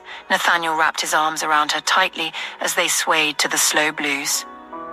Around 1 a.m., they drove through the gate of the Hawthorne's estate, expecting the entire household to be asleep, imagining how tired everyone must be. The compound already looked clean, as it usually did. No one would be able to tell that a children's party had happened there hours before. Andrew confirmed that the guests had reached Alaska safely as they entered the house, hearing soft laughter coming from the kitchen. They all headed in that direction and saw Miss Everly with Anita, Bella, and Dawn having some kind of nightcap. The 4 women sat around the island table, each with a mug in front of them, laughing at something someone said. Upon seeing them, Miss Everly called out greetings. Tom noticed Andrew and Anita exchanging a smile, Bella warmly smiling at him. But the smile on Dawn's face disappeared. She quickly got up, carried her mug to the kitchen sink to wash and dry it. "Where did you all go off to?" Bella asked. Nathaniel spoke before Tom Hill could. "I promised my wife a dance. I had to give her that before we call it a night." Tom Hill smiled and lowered his gaze at the half account of their interesting night. "Oh, I trust you had fun," Miss Everly said, pleased. "Yes, I did, Auntie. Thank you," Aria replied with a fond smile at Nathaniel. "I would have loved to come," Anita interjected. "Next time, perhaps?" Andrew responded with a penetrating stare. Anita nodded with a loving smile and muttered, "Yes, please." Tom watched as his daughter tried to sneak out unnoticed, and even let her, but then he excused himself and followed her. Nathaniel had assigned one of the rooms in the building to her and didn't let her stay in the servants' quarters out of respect for Tom Hill. Not that there was anything wrong with the servant quarters. It was equally well furnished, only not in the main building. With Dawn in the main building, it made it easier to catch up to her. Dawn was climbing the grand stairs when he saw her. "You know, for someone who doesn't like me much, you are acting awfully like me." "The fruit doesn't fall far from the tree, they say," Tom Hill said, hands in his pocket, looking up at his beautiful daughter as she halted her steps and stayed still for a bit, before giving him a cold glance. "I'm nothing like you," she snapped. "Are you sure about that?" Tom Hill replied with an arched eyebrow. "I would do exactly what you are doing right now. I would run instead of confrontations. I would run instead of admitting I was scared or showing weaknesses. I run. That's my thing. Absolutely ridiculous for a man in my line of work. But then, it is the addition of emotions and the idea of being completely vulnerable that scare me shitless. With my clients, I can be my cold, ruthless self, and I'm comfortable with that. Good night, love," he said and turned away to head back to the kitchen, not waiting to see her reaction because he didn't want her to see his heart breaking. About an hour later, he had settled into bed with Bella, holding her snugly in his arms, when a persistent knock came from the door. "Who could that be?" Bella muttered. "Give me a minute to find out," Tom replied in a soft, husky tone, pressing a kiss on her forehead and disengaging from her. He picked up his pajamas to wear before going to open the door. He was surprised to find Dawn there with tears staining her face, glaring at him with a mix of anger and pain. "Why? Why did you abandon us? Abandon me and my mother, the woman you claim to love. You don't deserve her. You don't deserve any of the love she gave you," Dawn retorted, tears streaming down her face and fists clenched by her sides. "Dawn, honey, please," Bella started to say. Tom Hill raised a hand to stop her interference. "You are right. I don't deserve your mother's love. I don't deserve to have such a wonderful woman love me. Neither do I deserve to have such a daughter as you. I know. Trust me," Tom Hill replied in a low, solemn tone. "Money isn't everything, Dad. I needed you." "We needed you," Dawn replied in an emotional tone. Tom Hill noted that was the first time she had called him Dad. "I know that too, honey," he replied. "Why?" Dawn breathed with defeat. "In here," he began, tapping a finger to his temple, and continued. "I wasn't enough." He gave her a wavering smile. "I believed I had nothing to offer," he added with a self-mocking smile. "Yet you managed to be like a father to Nathaniel Hawthorne and a grandfather to his children," Dawn replied. "Well, with Nathaniel it was easy. I was just a custodian. Being a father figure is something. Being a father is another thing." "I couldn't even be a husband to your mother," he replied, swallowing softly as he lowered his gaze. Bella got off the bed to draw their daughter inside and shut the door. Taking her by the hand, she led her to a side couch, then went to reach for Tom's hand too, and ushered him to sit in an adjacent chair. She then went to sit beside her daughter. Tom Hill looked at the two most important women in his life, and he slowly let his guard down. "I couldn't reveal my imperfections to your mother," Tom Hill began. Bella attempted to interrupt, but he silenced her with a glance. She closed her mouth and sighed. "Something happened to me when I was in Oxford.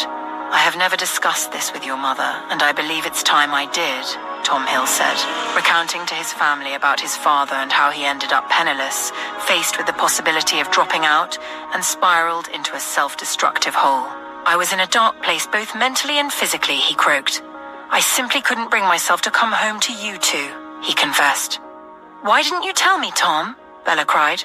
I didn't want to feel less than what I once was. Or rather, I couldn't bear to appear less in your eyes, Bella. I had to shield you from my imperfections because I couldn't bear to see you looking at me without that spark in your eyes. I'm sorry you and our daughter paid for my cowardice. Hawthorne was the only one who truly understood how deeply I had fallen, and he did everything, I mean everything, to pull me out of that abyss and bring me back to you. When he died, Tom Hill's voice trailed off as he held his daughter's gaze. You felt indebted because he literally saved your life, Dawn said. Tom Hill nodded. I would not be alive if not for him. I would not have known of you if not for him. I figured you had your mother. She is the most wonderful person I know. I figured I shouldn't ruin that picture. I was wrong. I'm sorry, Tom Hill said, watching as Dawn gave him a searching gaze before she nodded, lowering her gaze. The familiar gesture made Tom smile. She was so much like him now, it was almost surreal.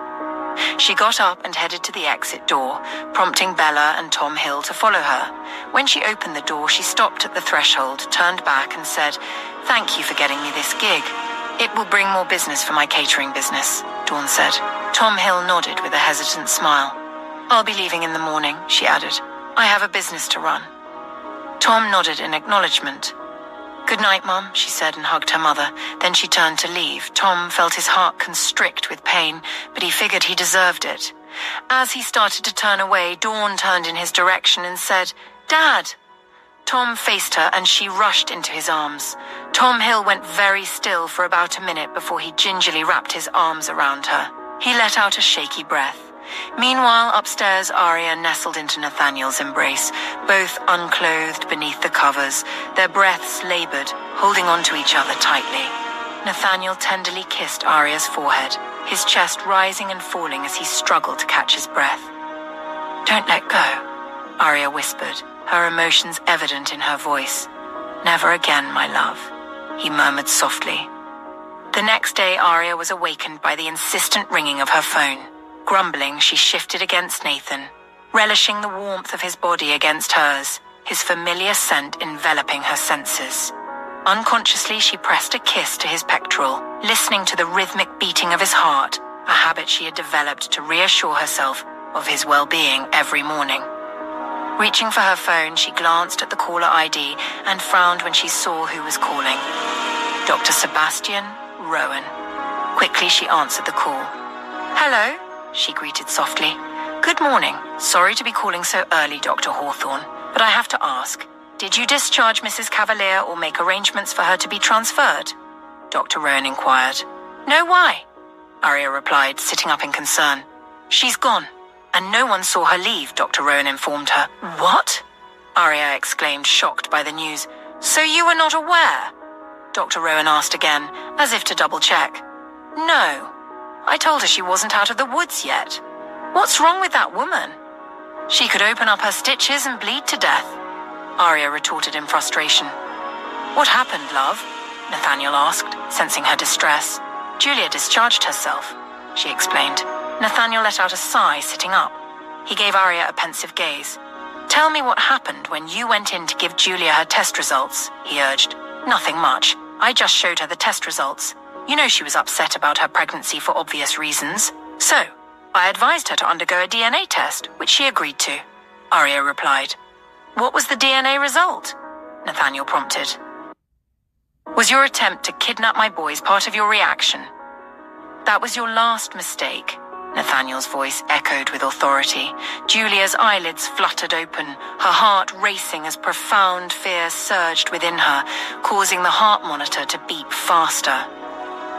Realizing she was alone in her hospital room, she took a calming breath, not wanting to draw attention, though uncertain she had a gut feeling that Nathaniel wasn't finished with her. Archer Bellini's taunts and laughter, mocking her for going after Nathaniel Hawthorne, echoed hauntingly in her mind. She sharply inhaled when the door was pushed open, and a nurse hurried inside, a brunette different from the one who had administered her medication before. Oh, you're awake, she said in a dry, cheery tone. I suppose that explains the heart monitor, she muttered under her breath. When will I be discharged? Julia asked in a small voice, feeling worn out from the assault she endured.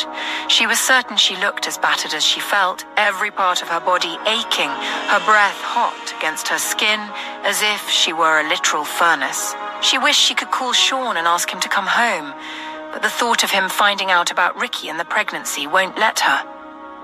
Hot tears slowly welled in her eyes, trailing down the sides of her face. Discharged?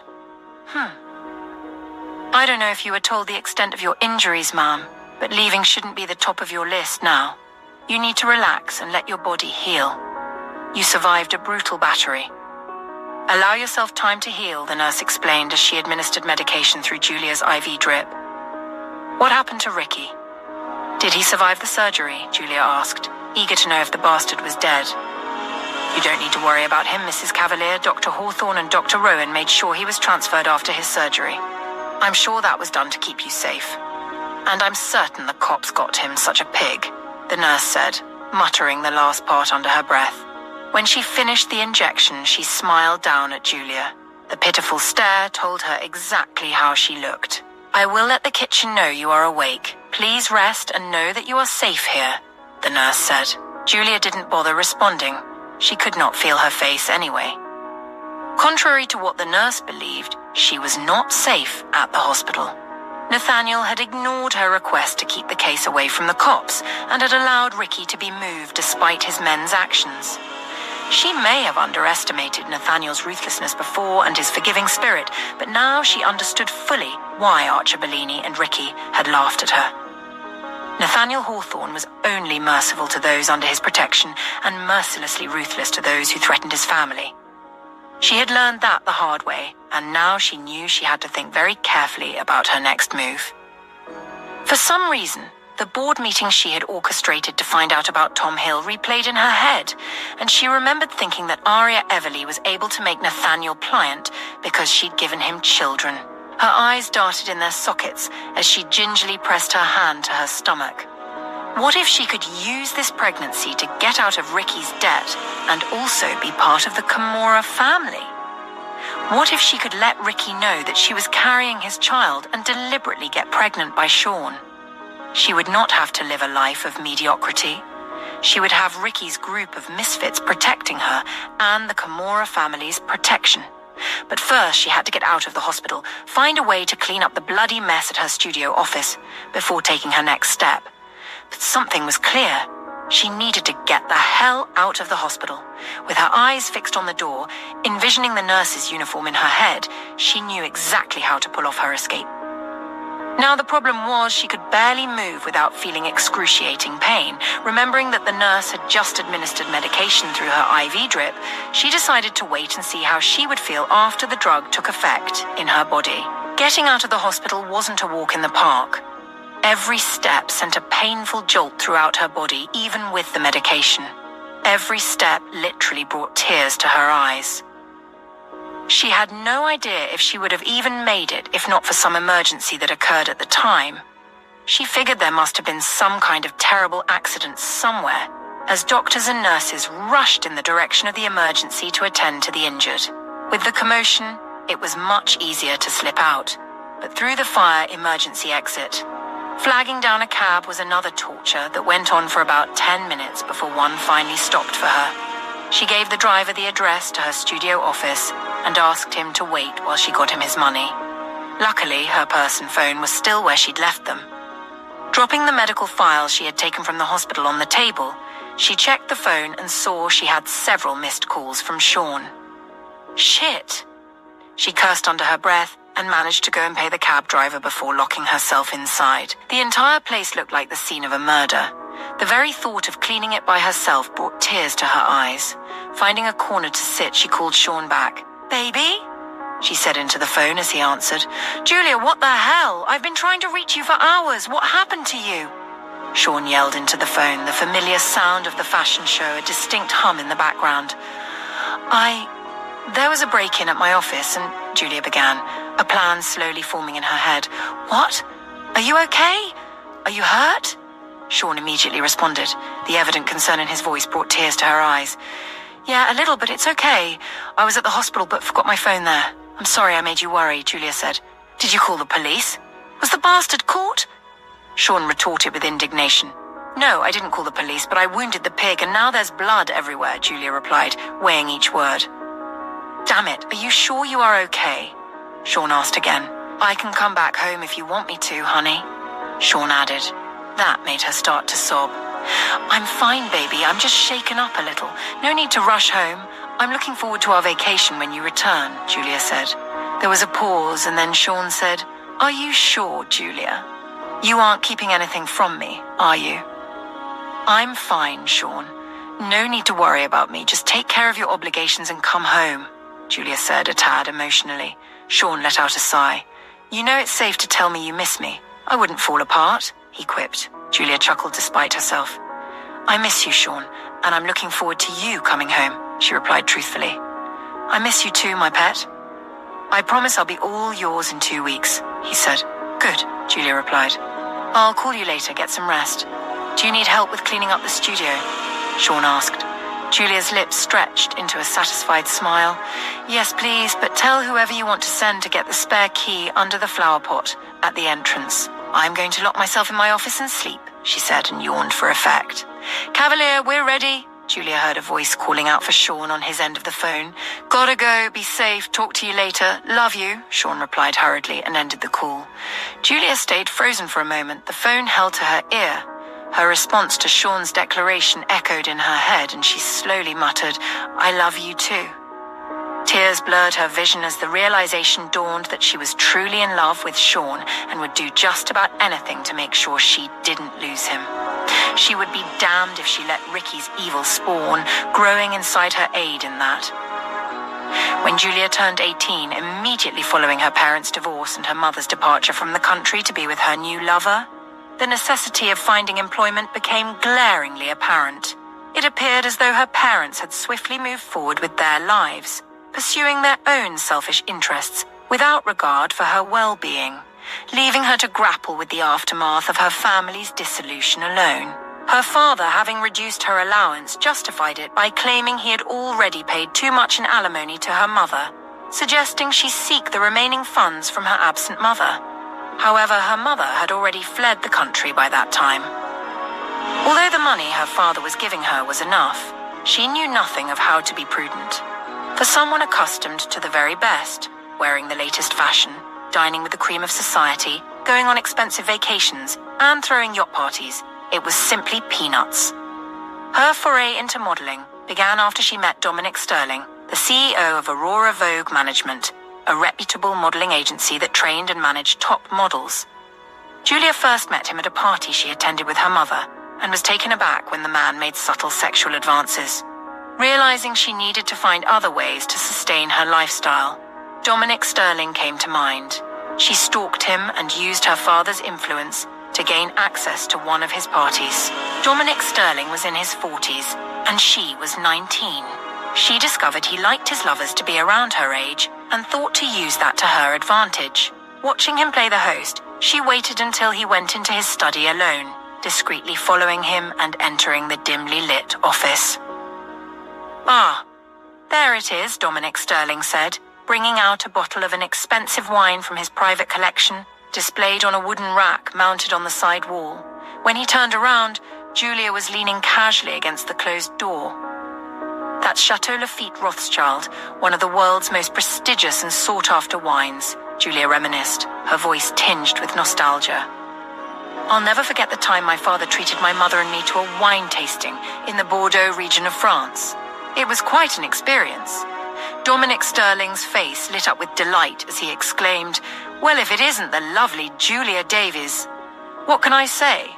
I have an unholy cravings for rare and beautiful finds. Julia watched as he licked his lips, his eyes gleaming with evident lust. Hello, Mr. Sterling. My father couldn't come tonight and sent me on his behalf, she said, smiling coyly at the man as she slipped a finger into her mouth and used the wet pad to trace her lower lip. Is that so?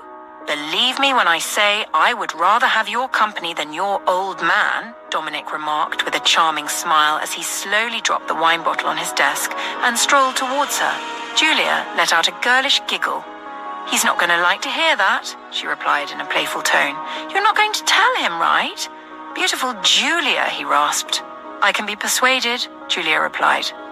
Ah, I see you want something, he replied, with a knowing smile. I would like to be one of your models. The very best of your models, Julia said. Dominic Sterling leaned in as he trailed his eyes down her body to her exposed cleavage. That's an easy ask, he replied. His voice was deep and husky. Is it? Julia replied, trying not to show too much excitement. Come on! You are... stunning. I can have you on the runway next month, and with those long legs... My God, he rasped, his eyes stripping her naked as he took a step closer to her. I'm guessing that would come with a price? Julia asked, giving him a coy smile and batting her lashes seductively. I will not refuse anything you choose to give me, beautiful, he replied. Julia quickly found out that Dominic Sterling did not intend to give her the choice of when or how. The man reminded her of Ricky taking what he wanted when he wanted. Unfortunately, he got a little too possessive and also got her pregnant. One of the models had introduced her to a doctor who apparently every model or celebrity who found themselves in such a situation went to. At some point, she had thought the woman had damaged something in her, and that was why she'd never gotten pregnant thereafter. Turns out she was wrong. Searching her contact list, she called the doctor. I would like to come in today, Dr. Vivian, if it's okay, Julia said into the phone. Of course I'll make room, the woman replied graciously. The corners of Julia's lips tweaked with a semblance of a smile. The first two steps of her plan seemed to be unfolding smoothly, but now she faced a new dilemma. Dr. Vivian was in Los Angeles, and so was Sean. What were the DNA results? Nathaniel inquired, scrutinizing Aria intently. Aria paused, sensing the gravity of the situation and understanding Julia's desire for discretion. It was evident that Julia wished to shield her husband from the truth. A truth that involved a complex dynamic with her abuser.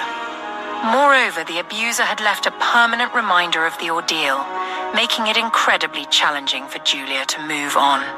A child conceived in such circumstances served as a constant reminder of the trauma she endured.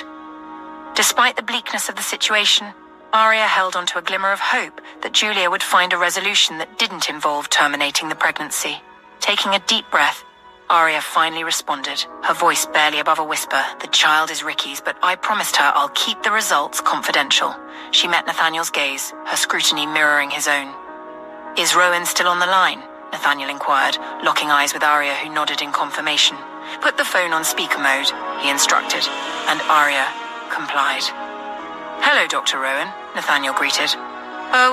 Good morning, Mr. Hawthorne. I'm so sorry to disturb you. I just needed to get information on Mrs. Cavalier, Dr. Rowan quickly stated.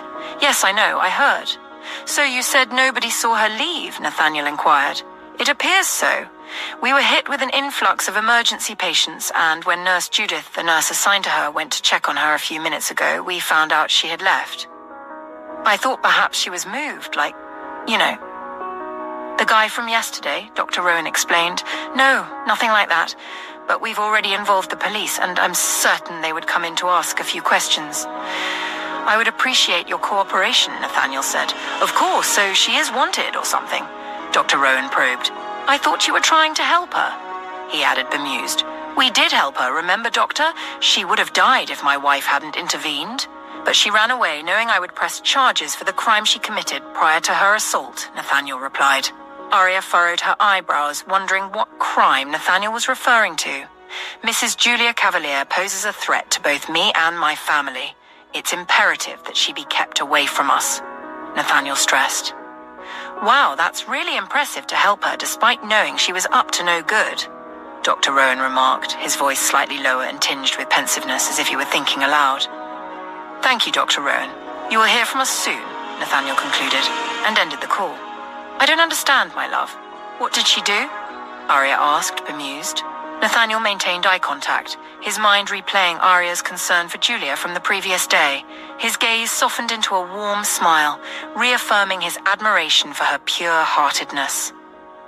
Despite Julia's relentless attacks on their family, particularly Aria's and her attempted abduction of their sons, Aria remained kind and protective towards her. A commendable trait. Though Nathaniel feared it might lead her to mistakenly believe Julia was redeemable and inadvertently trust the treacherous woman. Nathaniel had always been aware of Julia's insatiable desire for power and wealth, and her desperation was slowly consuming her, like poison coursing through her veins. The last thing he wanted was for Aria to fall into Julia's manipulative trap because of her compassionate nature. He couldn't risk Aria believing she could save Julia and endangering herself in the process. Babe, listen to me, Nathaniel began, reaching out to place a comforting hand on her left shoulder. What you did for Julia yesterday was truly angelic, but that woman was here yesterday in disguise, attempting to abduct Liam and Owen, he revealed. Aria blinked, her eyes searching Nathaniel's, her brow furrowing as she processed the information. Here, during the children's party, she asked hesitantly, her voice tinged with disbelief. Yes, baby, as Peter Tiger, she wanted to kidnap our sons for ransom, Nathaniel added. What? Aria stammered, utterly shocked. Andrew gave her that gunshot wound. He shot her while she was trying to escape. That's why I sent them after her, Nathaniel explained. That's why they were giving you feedback, she muttered, concluding his statement as understanding dawned. It explained her earlier question about Andrew reporting on Julia to Nathaniel. Oh my God, Aria whispered to herself, feeling deflated. While she had been busy feeling sorry for the other woman, she had meant her harm. She had planned to take her children and causes her that much pain. I can't believe this, she muttered, anger kindling within her. Don't get pulled into her web, my love. You have a good heart, Julia. She is ambitious. I'm not saying there's anything wrong with being ambitious, but her kind of ambition is deadly. I've reported her to the police. They will declare her wanted. I want her to learn to stay the hell away from my family. I can't let this go. Do you understand? She needs to learn to back off. And I don't want you feeling sorry for her. Trust me. If the tables were turned, she would not accord you the same courtesy, Nathaniel warned. It's ironic. She said the same thing to me, Aria replied in a low, sad tone. Nathaniel shrugged. Believe me, she meant it.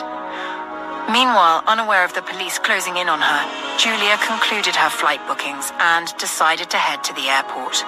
Removing the stolen nurse's uniform, she discovered the bandage around her midsection was soaked with blood. Cursing under her breath, she searched for duct tape and secured it over the bandage. After taking more than one aspirin, she changed her clothes, allowing her long hair to frame her face, and wore dark shades in an attempt to conceal her bruises before heading home. Upon arriving at the house, the maid opened the door for her. Oh, welcome back home, madam. Mr. Cavalier has been trying to reach you, she said politely, with a hint of concern in her voice. Yes, thanks. I had a run-in with a petty thief, Julia replied dismissively, struggling to walk normally into the living room as her body remained stiff and erect. Are you okay, madam? The maid asked, concern evident in her voice. Julia cursed internally, knowing that meant she wasn't fooling the other woman. I'm fine. Get me something to eat, and then come help me pack. I've decided to give my husband a surprise visit, she said. Of course, right away, madam, the maid promptly replied, her pleasure at the news evident in her voice. As she hurried away, Julia let out a relieved sigh, glad she had gotten rid of the woman, albeit temporarily. Relaxing her posture, she gritted her teeth and climbed the stairs to her bedroom. After enduring the painful task of removing the duct tape and bandages, Julia discovered blood seeping from her stitches. Uttering curses under her breath, she cleaned the blood and applied a fresh bandage around her midsection. Adding another layer of duct tape, she rummaged through her wardrobe for clothing, feeling agitated at the thought of Ricky's baby growing inside her and eager to be rid of it. Opting for a trouser suit to better conceal her wounds, she had just put on the trousers when a gentle knock sounded at the door, causing her to flinch. Pain shot through her side. Madam, your food, her maid called out. Shit! Julia cursed, clenching her teeth to suppress the pain. Just a minute, she replied, her voice tinged with a growl. She turned off the ceiling light, leaving only the bedside lamp. With the curtains drawn, the room was bathed in a soft, candle-like glow. Guadalupe had been Sean's maid for as long as Julia could remember. From her first visit to Sean's apartment, she noticed his maternal treatment of the older woman, which struck her as odd given her upbringing where household staff were treated as mere furniture. When Julia had been somewhat dismissive of Guadalupe, Sean had promptly corrected her, emphasizing the woman's importance as family. Julia, surprising herself, complied. It was then she realized that her relationship with Sean was more than physical.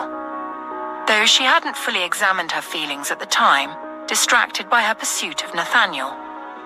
Aware of Guadalupe's loyalty to Sean, Julia understood the need to be cordial and to conceal from her anything she wouldn't want Sean to know. Julia ate the food Guadalupe served on her feet, knowing that sitting down would reveal her injuries. She kept her dark shades on and requested that Guadalupe refrain from turning on the lights or opening the curtains.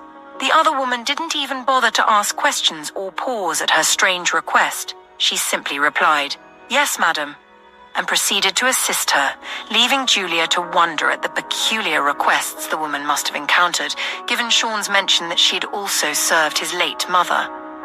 "I had a terrible night, and my eyes seem somewhat sensitive to light," Julia attempted to explain her request. "It's okay, madam. You don't have to explain yourself to me," the older woman replied, with a neutral expression, continuing to sort Julia's clothes. Julia cleared her throat, feeling the awkwardness that followed. About an hour later, Julia was packed and ready to leave. Guadalupe had gone downstairs to fetch her some water, but returned, shutting the door firmly behind her. With her back pressed against the door, Julia sensed immediately that something was amiss. "There are 2 men at the door asking to speak to you, madam. I told them you were not home, but they insisted on waiting. By the look of it, they are cops." "Do you want to see these gentlemen, madam?" Guadalupe inquired, her gaze probing. Julia's heart raced, suspecting that Nathaniel must have discovered she had left the hospital. She shook her head, feeling weary and in pain, ready to concede when Guadalupe suggested, "Then you should come with me." Crossing the room, Guadalupe reached for her bag and hurried to Sean's bookshelf, stationed by a side wall. She pulled out a book and the shelf shifted, revealing a pathway to a flight of stairs. "What?" Julia muttered, shocked to discover that Sean had a secret passage in the room, of which she had no prior knowledge. "This leads through a tunnel to the next block and through a laundromat. Once you get there, someone will take you to the airport," Guadalupe said. Julia swallowed hard. "Go on, madam, before it's too late," she urged. Julia nodded, feeling dazed as she grabbed her bag and started descending the stairs. The secret passage door slid shut behind her, plunging her into darkness. As Julia found her way through the surprisingly well-kept tunnel, she was certain that Guadalupe was not just a mere maid to Sean's mother.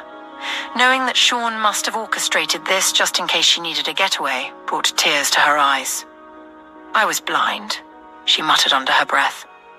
Upon reaching the laundromat, she walked through a door and saw an old man of about 60 folding washed clothes. As soon as he saw her, he dropped the clothes and said, "This way, madam." Julia nodded. The whole thing was quite weird, but she appreciated the feeling of being cared for this way. The old man led her to an expansive garage that looked like a mechanic's workshop. He pulled off the cover of a Cherokee and opened the back door for her. Julia didn't hesitate to get inside. The man picked up her luggage and went to put it in the trunk, then hurried to slip behind the wheel. "Where to, madam?"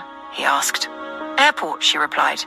Throughout the journey to the airport, Julia couldn't stop looking behind them, afraid they might be followed. She had no idea how she was going to explain this to Sean, but she just hoped to get on a plane first. However, upon arriving at the airport, she saw the entire entrance littered with police in uniform. "Shit," she muttered under her breath. How the hell was she supposed to get away? She fumed internally. Nathaniel was in his gym room performing push-ups when a peculiar notification sound emanated from his phone. He paused mid-action, his eyebrows furrowing in wonder about the sender of the chat messages. Planning to check it later, he resumed his push-ups, silently counting. However, the notification sound persisted, distracting him. With a resigned sigh, Nathaniel got up and grabbed a face towel from a workout bar to wipe the sweat off his eyebrows as he approached his phone, which was on a side table alongside a water bottle. He tapped the phone screen and unscrewed the bottle, taking a sip while focusing on the messaging app. It had been a while since he last opened it, and he noticed multiple unread messages, including those from Alexander Sterndale and Ethan Blackwood. A smile spread across his face, his eyes growing warm and hooded with affection as he realized Ethan and Alexander were messaging him. He selected Ethan's name first, and the first message made his eyebrows furrow in confusion. It read, "I'm so sorry, man." Nathaniel couldn't be certain what Ethan was apologizing for, but he saw the 3 dots forming under the chat screen, indicating Ethan was still typing. Soon enough, another message popped up. "Alex just told me he chatted with Aria." Nathaniel let out a sigh, realizing Aria must have informed Alex about his cancer. "Yeah, man, I'm sorry I didn't tell you, but the worst is over now," Nathaniel replied, and paused, waiting for Ethan's response as he took another sip of water. "The worst is over? What does that mean? Do you mean you're over her or something?" "Sorry, your reply is confusing," Ethan replied with a thinking emoji. Nathaniel's frown deepened. "Okay, you've lost me. What are you apologizing for?" Nathaniel quickly replied, slowly perching on the edge of his desk. "Aria is married, man. Alex just told me. I know you're truly into her, and with everyone being invited to the reunion with their spouses, I figured that must really suck. What do you think I was talking about, and what do you mean by the worst is over?" Ethan replied with an emoji. "What reunion?" Nathaniel typed first, his brows furrowed, feeling apprehensive for some reason at the mention of a reunion. The feeling overpowered the rest of the message, but he understood the misunderstanding. He wondered how Alex didn't know that he was Aria's husband. He figured if they chatted, she would have told him who her husband was, right? Or could it be that she deliberately didn't tell him? And why would she do that? His old insecurities surfaced, and he hated how his heart raced with fear at the thought that she might still be trying to hide the fact that she was his now. "You haven't heard about the reunion?" Ethan replied. "Bro, you need a new assistant," he added. Nathaniel let out a frustrated sigh and typed, "Why don't you start from the beginning, Ethan, so I can make sense of this?" and waited for Ethan to reply. The last time he was invited to a reunion, he ended up breaking up with his pregnant girlfriend. Although he didn't know at the time, the talk of a reunion made him feel a weird rush of déjà vu, even though Aria was now his. Harvard emailed us about a fundraising event they're planning. They're trying to raise money for a war-torn country in the Middle East and plan to set up a school and aid for displaced teenagers there. They're organizing a retreat for our set across all faculties, using Agatha McCarthy's husband's resort in Hawaii. Our friends group is in the VIP section of the list. Alexander reached out to me, wanting to know if we could plan the trip using our leave from work. I said no problem, so we could book an entire bungalow for the 5 of us. He wanted me to contact Anna. You know, they both had a fallout with him moving to the Middle East and all. I said no problem. So he contacted Aria, and Aria said she would have to get back to him as she needed to first discuss it with her husband. He also said she was pretty distracted, and he heard voices of children. I thought about giving you a heads up. Harvard gave attendees a pass to come with their better half, you know, since a few of us married from our set, Ethan explained. Nathaniel started to chuckle when he read Aria's response, and the account of Aria being distracted meant the boys were up. He let out a relieved sigh, so then when Ethan said Alex chatted with Aria, he'd meant that Alex called Aria. He got up and strolled out of his gym room, heading to the room just down the hallway set up for the twins' homeschooling as he messaged a reply to Ethan. Thanks for the heads up, man. Yes, I know Aria is married and has kids, Nathaniel replied with a devilish smirk. Damn, I'm sorry, man, Ethan replied. Nathaniel chuckled as he strode inside the room. Daddy! Liam cried out and tried to run towards him, but Aria intervened, saying, Liam Anthony Hawthorne, sit down and finish your classwork. Then you can have a break to go be with your daddy. Her voice was gentle but firm. Liam's shoulders drooped in defeat, sharing a glance with Owen, who gave him a nice try buddy look. Earlier during breakfast, they overheard the maids discussing putting the twins' gifts in the playroom. They hadn't been allowed to check out the gifts yet, because Uncle Andrew insisted on checking everything for security reasons. Normally, Liam enjoyed homeschooling with his mummy and then his daddy, as they always challenged them with real, difficult work. Today, however, he was eager to see the gifts they received for their birthday celebration yesterday, knowing their parents had also prepared surprises for them.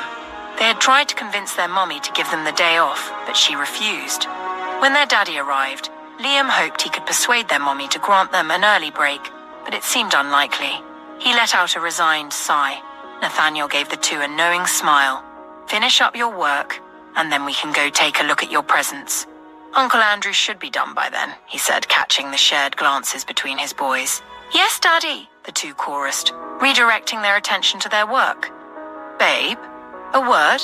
Nathaniel said, gesturing to the side wall. Aria strolled across the room to join him, and he showed her Ethan's message. Nathaniel gave her a piercing gaze.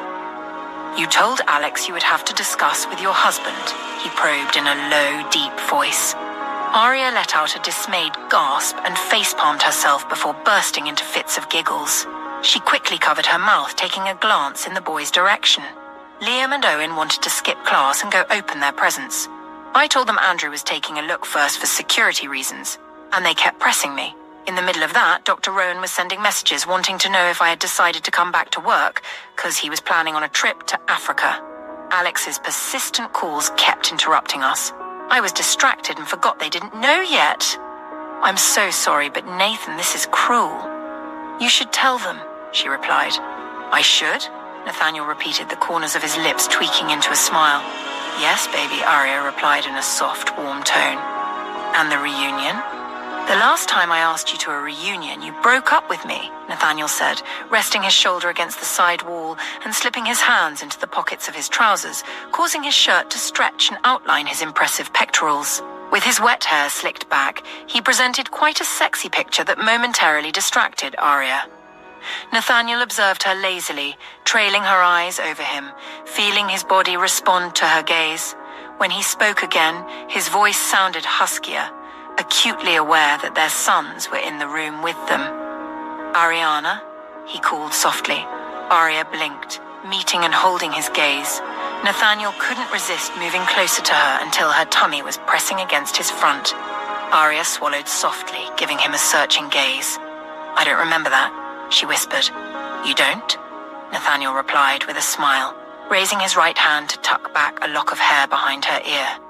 Aria shook her head, her eyelashes fluttering at the touch of his fingers against her skin. "Do you want to go?" Aria asked, giving him a searching gaze. Nathaniel shrugged. "Ethan, Alex, and Anna will be there. I wouldn't mind seeing them again and getting the chance to tell them about my illness. It would be nice to see what they've been up to," he rasped. "There's going to be a lot of people, so we have to make sure you wear your face mask and stay a few inches away from people. We can't be in a crowded room either." "I don't want you catching anything," Aria started to say. Nathaniel watched in utter fascination as he interrupted. "Is that a yes? You want to go to the reunion with me?" His voice was tinged with surprise. "Don't look so shocked. I know you must miss your friends," she replied.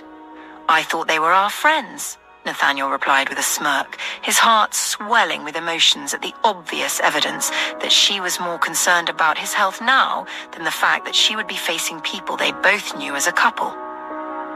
"You know what I mean," she said, giving him a playful smack on the chest. "Will you tell them now and stop torturing the two?" Aria added. "Nope," Nathaniel said. Aria chuckled, giving him a tender gaze. "It should be interesting, especially now that Agatha McCarthy is married, and of course to a man that owns a resort in Hawaii," Aria quipped with a comical grimace. "Ah, now he knows where Owen copied that adorable gesture from." Nathaniel grinned at her. It looked like Aria Everly was all in now. No more holding back. The thought made him a tad emotional, and he wanted so much to kiss her. However, not wanting to distract the twins, he backed up and said, "I will tell them we will be attending," making Aria laugh. He then winked at her and added, "Come find me in the gym room when you are done here." She beamed at him and bit her lower lip. Nathaniel forced himself to leave, waving to the boys, checking the message again. He resumed the chat. "It's okay, Ethan. Nevertheless, I won't miss it for the world," he laughed to himself, already looking forward to seeing their faces when they found out Aria was married to him and had given him 2 sons with another one on the way. His heart swelled with pride at the thought, feeling truly blessed. Opening Alexander's message, he laughed at the panic written all over his messages. His friends were worried about him finding out that Aria Everly had moved on. His heart tightened with emotions at their concerns. But then he wondered how brutal it would have been if Ariana was indeed married to someone else and already had children for the man. He would have died 1,000,000 times over inside if he found out, and his heart would have shattered if he met her and her family at a reunion. He quickly sent a reply to Alex, letting him know it was fine and that he had spoken to Ethan. "It would be just like old times, man," Alexander replied. Nathaniel grinned. "Indeed," he muttered to himself. Returning to his gym room, he dropped the phone on the table and resumed his workout routine. However, the phone started to ring just as he laid down on a weight bench. "Come on," he grumbled, getting up to stroll to the phone. Looking down at the caller ID, he realized it was a call from Los Angeles, and he didn't have the person in his contact. Normally he wouldn't pick up an unknown number, but knowing the police were after Julia, he decided to answer, wanting to know who it was. "Hello?" he answered cautiously into the phone. "Hello, Mr. Hawthorne. This is Sean Cavalier. I'm sorry, but it's time we had a talk," a deep, raspy voice said from the other end of the line. Nathaniel clenched his jaw, recognizing who it was. Sean Cavalier, Julia's fashion photographer and husband, the same one she had cheated on him with. Not that it mattered. He was really surprised that the man had the audacity to call him after all he'd done to help her against his family. "Talk, Kimura, I'm all ears," Nathaniel replied in a cool, calm voice as he perched on his table, his eyes cold and withdrawn. At the airport, Julia paused to contemplate her predicament. She couldn't remain in New York searching for a random doctor to help her remove Ricky's unborn child. She aimed to solve a problem, not create another by exposing herself to potential blackmailers. Dr. Vivian's experience reassured her. The risk of exposure was slim given her affluent clientele. Traveling to Los Angeles to terminate the pregnancy was the best option, considering the limited time before Sean's return. Now faced with this new challenge, how could she leave town discreetly? Ricky's incessant pressure had caused yet another problem. She would have surrendered to Nathaniel's mercy, if not for the pregnancy, madam. "What's our next move?" the older man asked from the driver's seat. "I'm brainstorming how to bypass the police," Julia said. I might have an idea," the man replied, smiling. "You can trust me," he added. "Okay, let's hear it," Julia said. "I can create a diversion while you slip away," he offered. "What kind of diversion?" Julia asked cautiously. The older man grinned, and Julia couldn't help but chuckle. If Sean trusted him as a getaway driver, Julia supposed she could put her faith in him.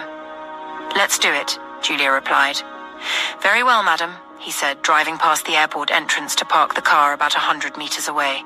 "You can get down here, madam, and walk along the sidewalk to the entrance. As soon as I move, do not stop, do not look back, and don't draw attention," he instructed.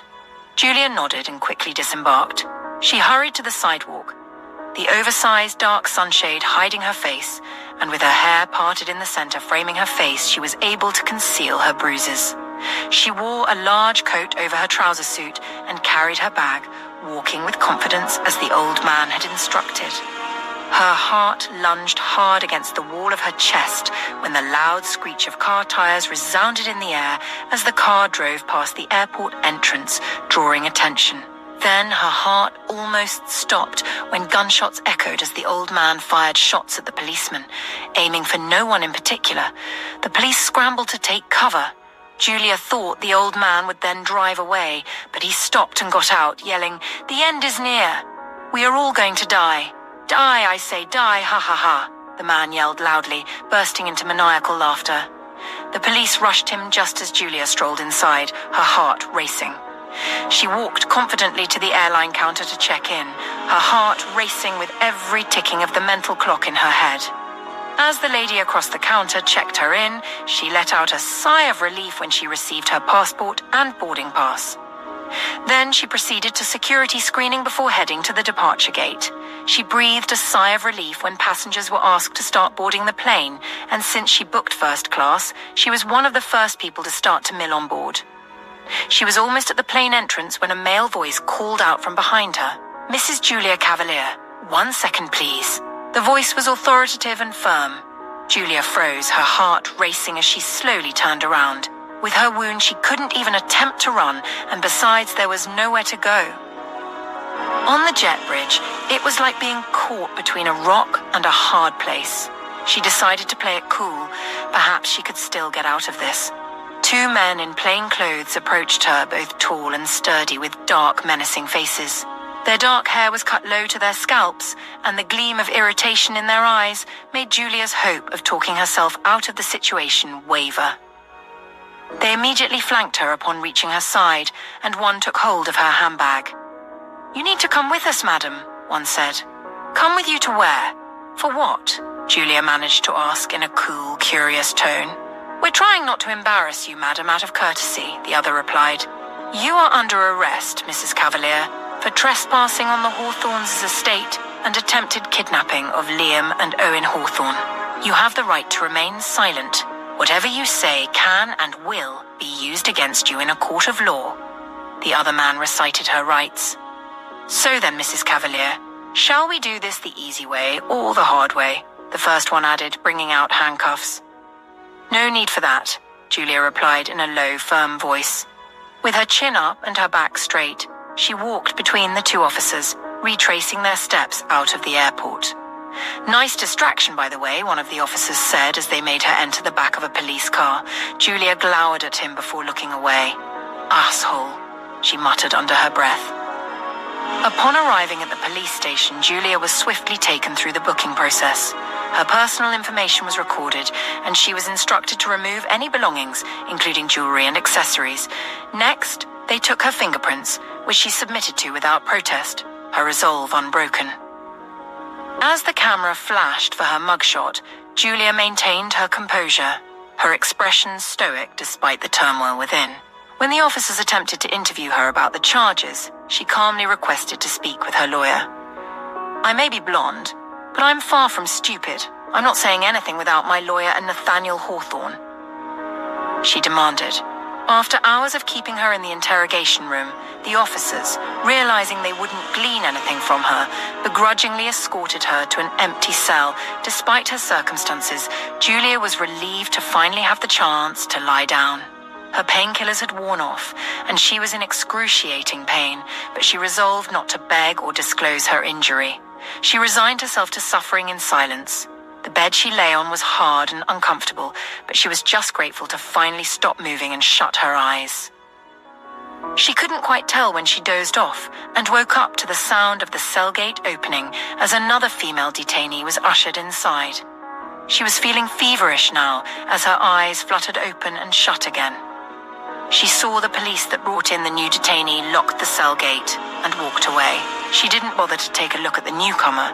Next thing she knew, the lady grabbed onto her and yanked her up and out of the bed. What are you doing?" Julia managed to croak as the other female pulled her to face level, leaving barely an inch between their faces. The lady grinned. "I have a message for you from Ricky," she said in a low, raspy tone right before Julia felt a violent punch to her stomach. Pain so profound shot through her, making her gasp as tears moistened her eyes.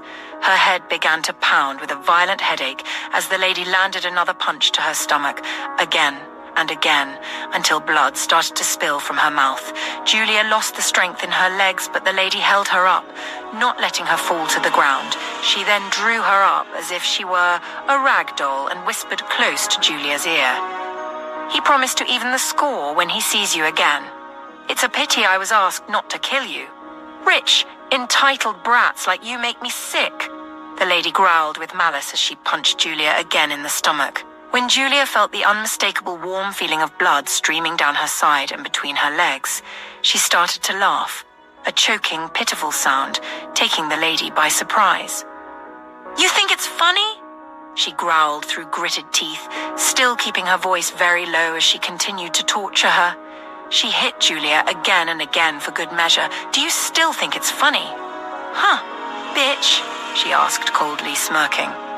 "Yeah, you would laugh too if you knew what I know." "I have a message for you to give back to Ricky," Julia managed to croak. "Oh yeah?" the lady replied with a cold smile. "Yeah, tell him thank you for killing his child growing inside me," she said, grinning at the lady, her teeth stained with blood. The lady blanched and instantly let her go. Julia crumpled to the floor and started to shake uncontrollably. She couldn't see who came to open the cell door for the lady, but she could hear the hurried banging of the cell gate as someone responded to her request. Julia heard agitated murmurs as the cell gate opened and banged shut before darkness took her. Much later, when she regained consciousness, she felt a finger pressed to a nerve in her neck, evidently checking her pulse. Meanwhile, someone was yelling, "Over here, bring the stretcher!" Her eyelids fluttered open, and she saw paramedics rushing in to assist her. "Dr. Everly Hawthorne. Call Everly Hawthorne, please," Julia kept murmuring, not quite sure if anyone heard her, but she didn't stop repeating the name as she went in and out of consciousness. Julia woke up later to the soft hum of machines filling the hospital room. The familiar sight of sky blue drapes covering the side window confirmed she was at Evergreen Memorial Hospital. Everly Hawthorne's hospital. With a shaky breath, she drifted back into sleep. When she next stirred, Nathaniel's caregiver stood at the foot of her bed, engaged in conversation with another woman in doctor's scrubs. As if they could sense her gaze on them, they both turned towards her, acknowledging her wakefulness. The rhythmic beep of her heart monitor echoed in the background. "Finally. You've chosen to join us, Mrs. Cavalier," Nathaniel's caregiver remarked in a dry tone. Julia immediately sensed a shift in warmth, indicating something had occurred of which she was unaware. "Here is your doctor, Dr. Sterling," Aria began, only to be interrupted by Julia. "I don't want another doctor," Julia stated, her voice barely audible. After clearing her throat, she reiterated, "I asked for you." Her voice grew clearer. "Indeed, I am flattered, Mrs. Cavalier, but I am a surgeon. Dr. Sterling here is a gynecologist and diagnostic doctor assigned to you." Aria clarified. "I said no," Julia snapped, wincing with pain as discomfort flared in her stomach and side. "Dr. Sterling, could you please excuse me for a moment?" Aria directed to the other doctor, who nodded and exited. Once alone, Aria turned to Julia, expressing her frustration. "You truly have some nerve, you know. I endeavored to assist you, unaware of your ill intentions toward my children, and yet you sought me out when you found yourself in further trouble. Do you perceive me as a gullible fool you can manipulate and prey upon, emotionally?" Aria retorted. "I apologize," Julia replied, surprising Aria. "I'm sorry. I was desperate. I had no intention of hurting your children," she lied. "I asked for you because you're familiar with my situation." "That's why I prefer not to have another doctor, okay?" she explained. "I would greatly appreciate it if you kept my children out of whatever issues you've got going on with Nathaniel. They are innocent and just babies." "I apologize," Julia reiterated. "And I'm not a gynecologist, Julia. I assisted you earlier only because it was an emergency. For your own well-being, you need to trust the professionals to do their jobs and take care of you," Aria replied. "All right," she conceded, defeated. "Okay, now please tell me my diagnosis," Julia insisted. "It's best if Dr. Sterling handles that. She was handling your case before I arrived," Aria replied. Julia wanted to object, but took a deep breath to calm herself as Aria observed her with determination, evident in the set of her jaw. She then called the other doctor back in. "Mrs. Cavalier would like to apologize for her rudeness earlier," Aria said, giving her a pointed look with a raised eyebrow. Anger flared in Julia, but she contained it. Through gritted teeth, she said, "My apologies, Dr. Sterling," her voice low and patronizing. Aria and the other doctor exchanged a resigned look. "I'm sorry to inform you that you lost your baby, Mrs. Cavalier. The repeated blows to your stomach were severe and have resulted in the loss of your pregnancy," the doctor explained gently, but was interrupted by Julia. "Yeah," she said dismissively, making the doctor's brows furrow in confusion, and then added, "Can I still get pregnant, though?" she asked with an anxious gaze.